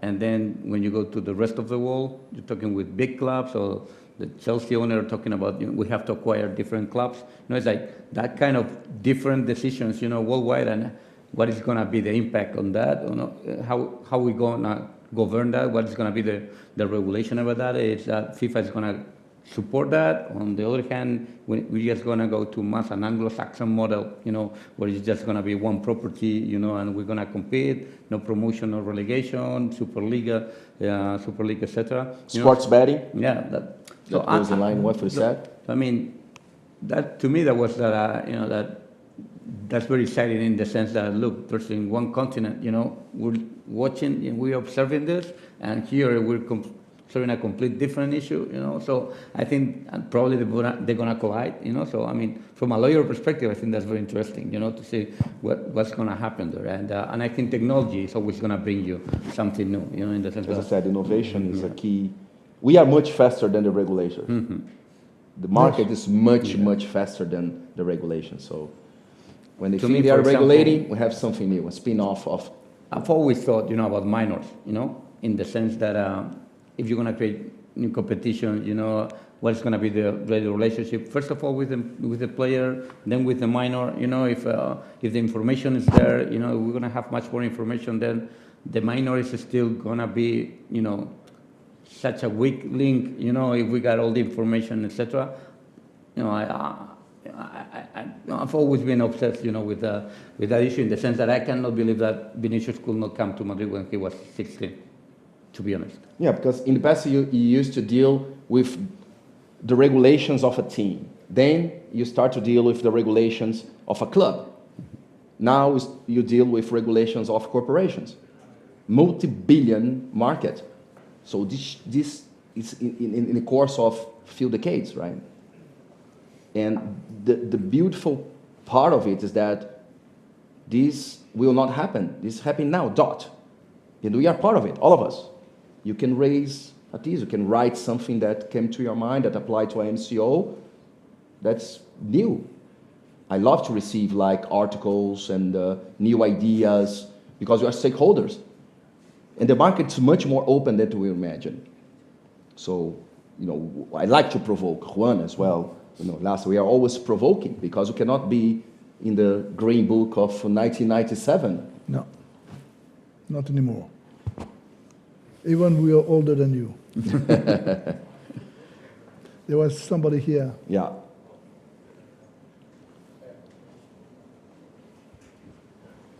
Okay. Hello, everyone. What's your name? My name is Sergio, Where are you from? Colombia. Okay. I just want to know, how did you deal with the most difficult moments, professional moments, or how did you deal with the worst moment of your professional career? Because I think that it was at the beginning, at the career.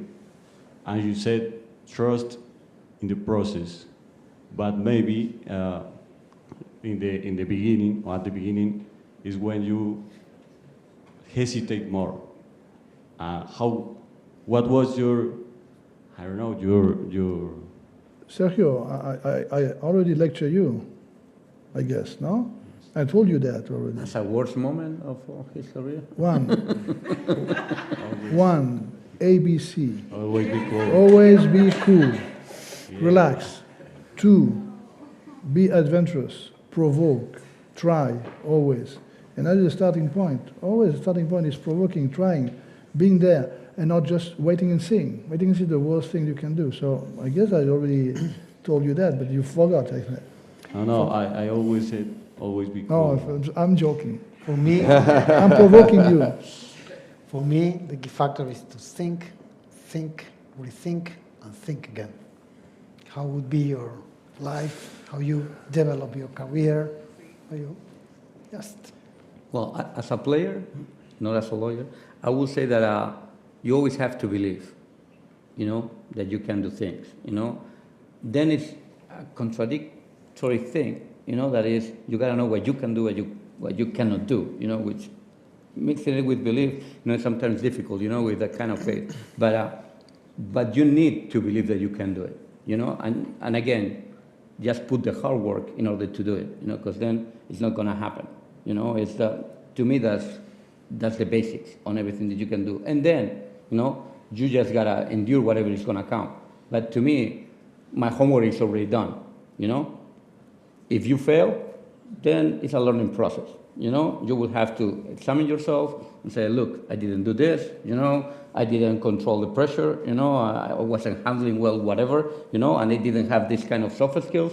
I will have to work on that, you know. But to me, that's the key. And, you know, and the most important thing probably is upon failure, you know, not giving up. You know, there will be another chance. There are so many difficult things in life, so much more than just, you know, overcoming issues at work. You know, I think that when you suffer them, you know, and we all have, you know, I think, you know, it's relativity, you know. I mean, so at the end, what you think is so difficult, as what was saying before, urgent, very, very urgent, extreme, you know, whatever, it's just sometimes a matter of perspective and time, you know. So to me, honestly, as a tool that what you can take an approach in life, it will be belief and hard work, you know. With those two, you know, then the rest you will have to learn it, you know. Maybe you will be more capable, you know, of the next guy in line, or maybe not, you know, and you will have to work more. That's the way it is.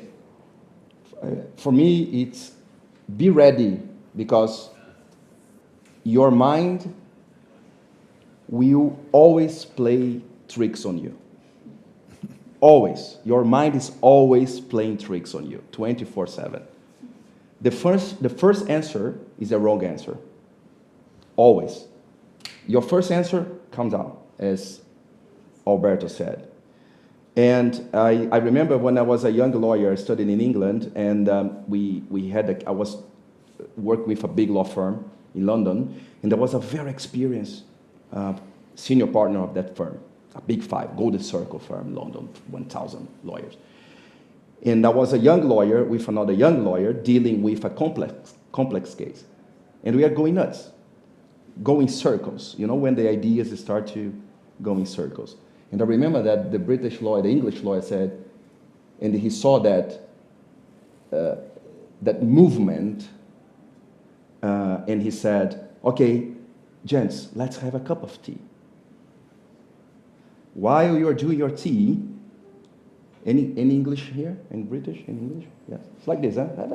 Let's have a cup of tea. It's a process, right? It's a process. I don't like Nespresso coffee. I like to wake up in the morning, 4 a.m., and I like to do my own brew coffee, because it takes me 10 minutes, 15 minutes. It's not just press a button and comes espresso. I don't have espresso machine in Nespresso in my house, only brewed coffee, because the pause, wait, think. I remember that I like the entertainment because of this Miles Davis, the genius, Miles Davis. He said something once that I really make me think, that he always said that, okay, before each concert, he talked to his band and say, okay, gents, there are two vibes, the audience and ours here in this stage. Most of the time, this merge, connects, like now. We are here the same vibe. Sometimes doesn't. Can be in a hearing, can be in a speech, can be in a lecture, can be with your friends, your wife, your kids. When times comes that this vibes doesn't merge, what Miles Davis do? See his concerts. He turns back to the audience and stays with the vibe of the stage, because of his vibe. Have a look in his concerts. From time to time, he turns the back. What's this guy doing? He's playing with the band. He doesn't look to the audience because of his vibe. So trust your guts. This is very important. But again, be careful. Always playing tricks on you. Always.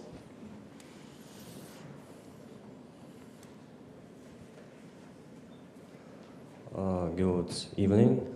My name is Ruslan. I'm from Russia, and I have a question. I have a goal to become a football agent, but I have learned one thing. Although being clever and a football agent and knowing everything about the transfer, this football agent is useless in case if he doesn't have a client. And that's why I have to ask you next question. How do people, football agents exactly, find their clients? Well, I understand that 20 years ago and now the methods are different, but which methods still be useful nowadays, and what new methods are now useful? Right, the same as usual. You spend your days there watching young guys playing football, or young ladies, not because you'll be there, hours and hours.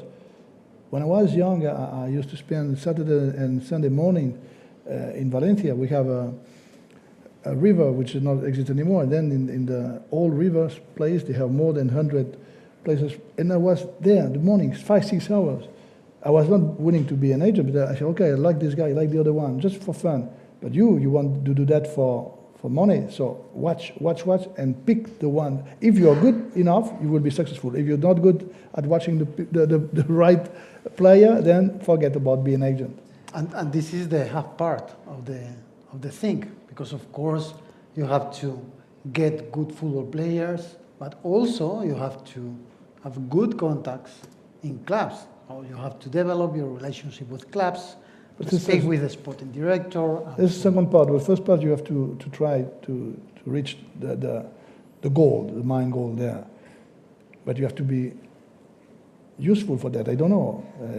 Sometimes I was not, because I always picked the wrong one. So I'm pretty sure that your first client as an agent will not be Mbappe. yeah, This I can guarantee. Okay, I can guarantee that. At the same time that my first client was not Neymar, was not Thiago Silva, was not Alaba, was not, all the Benoit Bediachil that we did now. But again, when, for example, Thiago Silva was in my office the first time, was not he, was his agent, was an unknown defender, sick in Russia with tuberculosis. Remember that? There is a defender there, Marcos. I work pro bono. And I have clients now with small agents that I don't charge. Because I'm betting. I'm pretty sure that maybe this can be the next Neymar. This can be the next Mbappe. This can be the next Messi. This can be the next Cristiano. Okay, despite the fact that it's the three GOATs, Messi, Cristiano, and Neymar. For me, they're unique. But anyways, you never know who's going to be next. Even now, as a well-established sports lawyer, I'm still betting in new clients, young agents. Now, last was Friday, I did a deal of a player to Ludogorets in Bulgaria. It's one of the big clubs in Bulgaria, but not a big deal. But it's someone that I met like 1.5 years ago. An agent went, Marcos, help me this. It's a small player. I'm a small agent because my only player. I'm just start as an agent. I say, okay, let's do it. Why? Because I trust my guts and my experience. Because there are only two things in life that innovation cannot replace. Gray hair and rocket science. That click that can come at any time from a trainee, from Juan, from Lasa, from Alberto. So this can never be replaced. So this you have to trust, and you have to learn, and you have to trust the process to gain. Rocket science and the gray hair. I have plenty. If you want some, I can give. Yes. So two last questions. I think one, three then. Just. I'm Rahil. I'm from India. My question is. Raise your voice. I'm Rahil Breathe. from whoa, India. no. Yes. And I just wanted to ask you how you work with the biggest names in the business, huge clients. How do you deal with difficult clients? Big stars are big problems. It's because when you are dealing with a big player, a star, when you move, for example, a transfer of a big player, you don't move a player. You move in a microeconomy. You move a country. You move a culture. You move a way of life. You move fans. So you have to understand that and be prepared because it's going to be big. And you're going to drag you a lot of energy, and you have to be prepared. And be sure that you're going to make mistakes. I made a big mistake in a Neymar deal, for example, that I will not tell you, but it's not technical mistake, okay? It's just like a behavior, and I learned. Maybe he doesn't know. I know. And I learned. So, big players, big clients, big problems. Yeah, I was in the deal of Zidane in this club in 2001, and we were for the weekend, Saturday, Sunday, and we finalized the deal on a Sunday night with a lot of issues with Moji and Juventus and so on. And the morning, the president said, "Are you coming to the signature here?" "Oh, no, I did this. Madrid TV will be there." I said, "Okay, but I can't. I have other deals to do." So for me, a big one or a small one is the same. And then I managed to take the plane from Madrid to Barcelona, and I did the transfer of the first contract of Andrés Iniesta when he was 16. So the very same day we had this big star and one becoming a big star. But for me, it was the same, exactly the same. I was betting in the second one, and the first one was just, there they called me because I speak French and so on. So for me, the same, exactly the same. I deal the same. As I said before, I said to everyone to my lecture, and you are in yours. I will be lecturing you soon. I will say the same. ABC, always be cool. You need to be under control of everything. In your life is difficult, but in your professional life, try. Because the roadmap of a transfer is the same. If you're dealing with a small player from Brazil to a small club in Thailand, for example, for all due respect, it's the same roadmap of a transfer from Real Madrid to Chelsea process, but it's the same roadmap.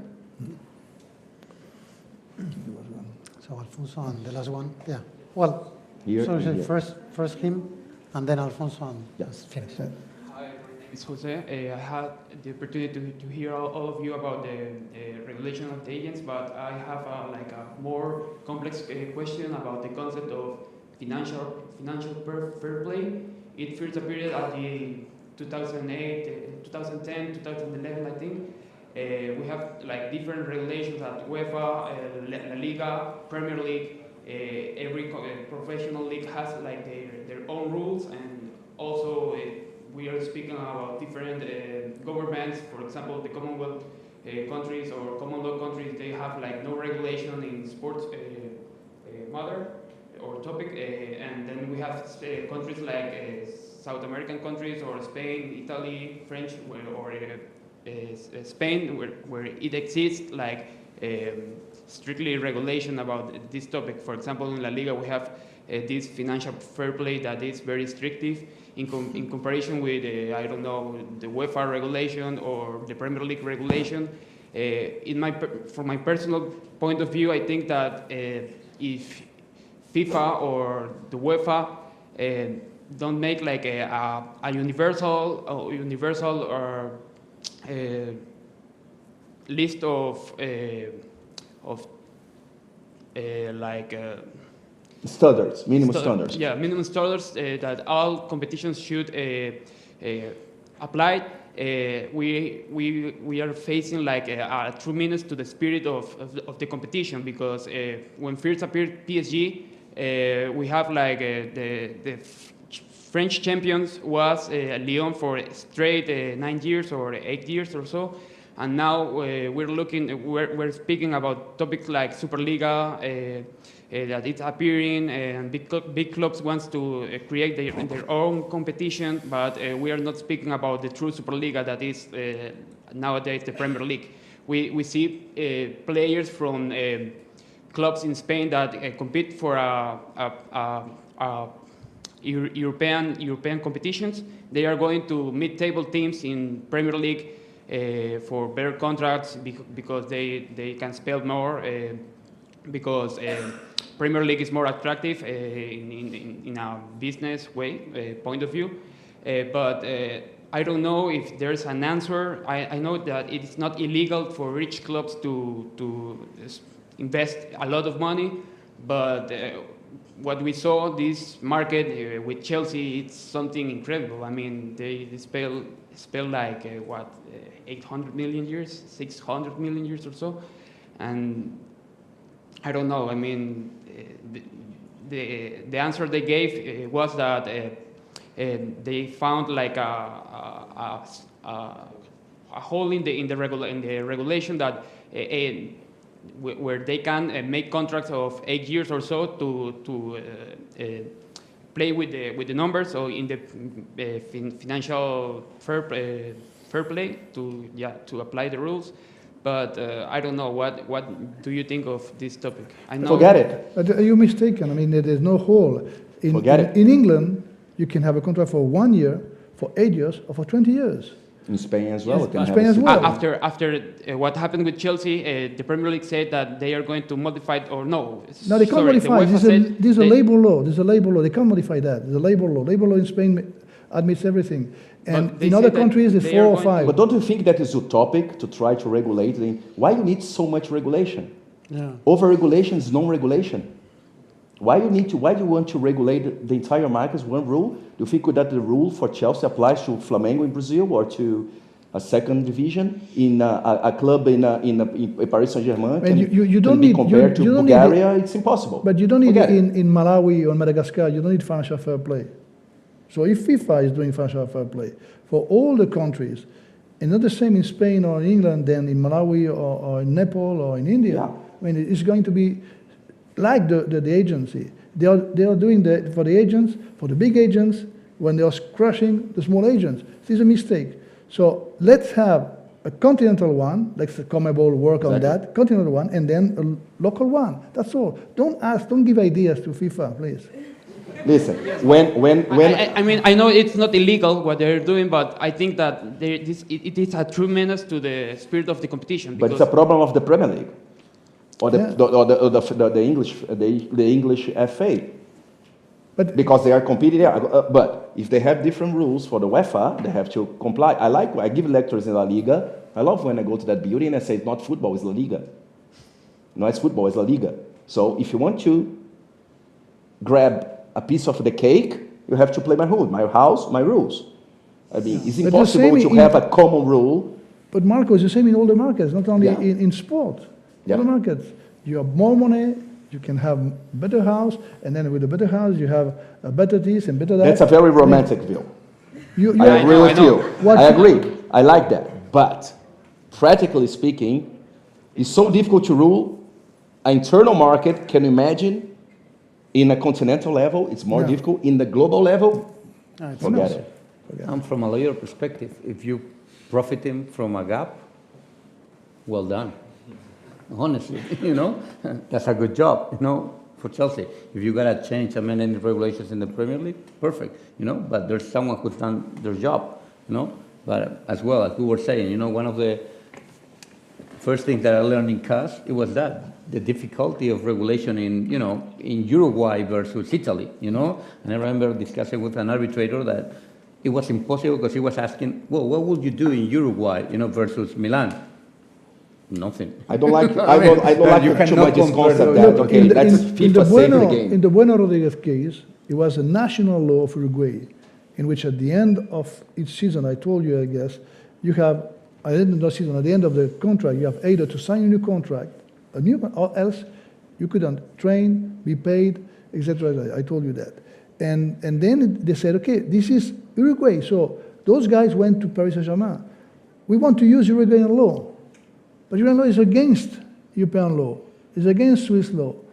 So what you want is utopic, I guess. And the only possibility you have is to become the president of FIFA, and then you will change everything. So last one, because the people here that should have finished. There's another one here. Okay. Alfonso, I'm from Madrid. My question was on multi-club ownership. Alberto knows I've done some investigation on it, and you already mentioned it a bit. So how do you think the transfer market will change with multi-club ownership? And also in the Qatari bid for Manchester United, what they've done is told a friend to buy it in order to avoid the UEFA rule, to circumvent it some way, because in the end of the day, it's going to be the same people who are going to decide on it. So do you think the UEFA rule on multi-club ownership right now is insufficient for the current market? And those are my questions. I've been challenging the governing bodies privately because we are facing these MCO issues every day in our firm. We represent sometimes the MCO, the investor, sometimes we represent the player, sometimes we represent the agent. So we can try all hats. The answer that I got so far is that each federation or each competition shall regulate the matter independently. It's not like a global. Like FIFA, maybe they can have minimum standards in terms of transfers, but the FA has to have one, the Spanish Federation has to have another one. But again, as I said, based in two basic principles. Contractual stability and the regularity of the competition. These are the two pillars that shall govern any attempt to regulate the MCO in order to avoid any harm of the players' rights within the MCO transfer, and of course, the integrity of the competition. Can you imagine two clubs competing in the same league, the same owner? Maybe there is a more investment in one. For example, Chelsea made millions and millions investment. Maybe this MCO has another club in the UEFA or playing in the Premier League. That's not possible. But anyways, can you imagine if they clash? How can you guarantee that the competition, the integrity of that competition? So I think that these are the two main pillars: contractual stability and integrity. The key point is the contract stability, because you are signing with the club or you are signing with a group.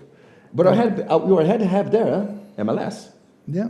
When you sign with the MLS, you don't sign with a club. You sign with the league, so they can send you to East Coast, West Coast.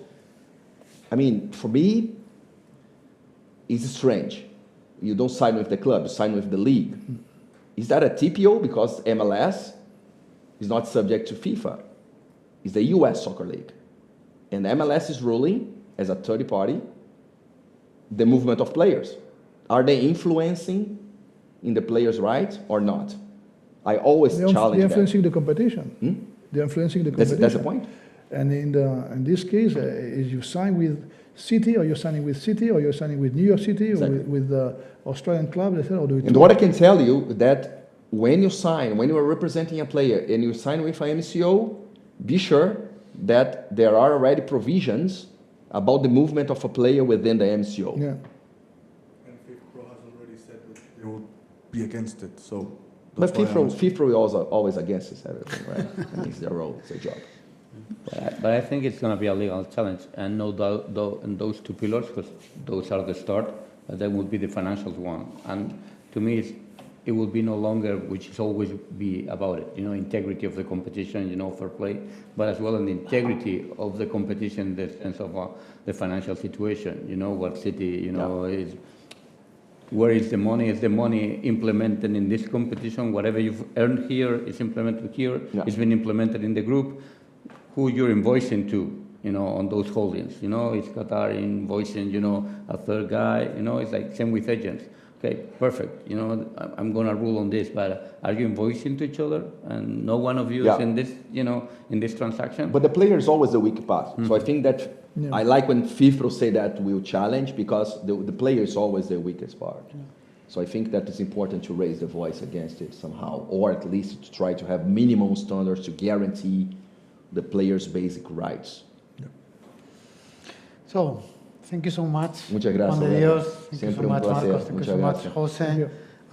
Hope you like. For me, it's a luxury to have these three guys here sharing with you this idea that you cannot listen in other place. So, thank you so much, guys. Muchas gracias. Appreciate. Es un placer. Muchas gracias.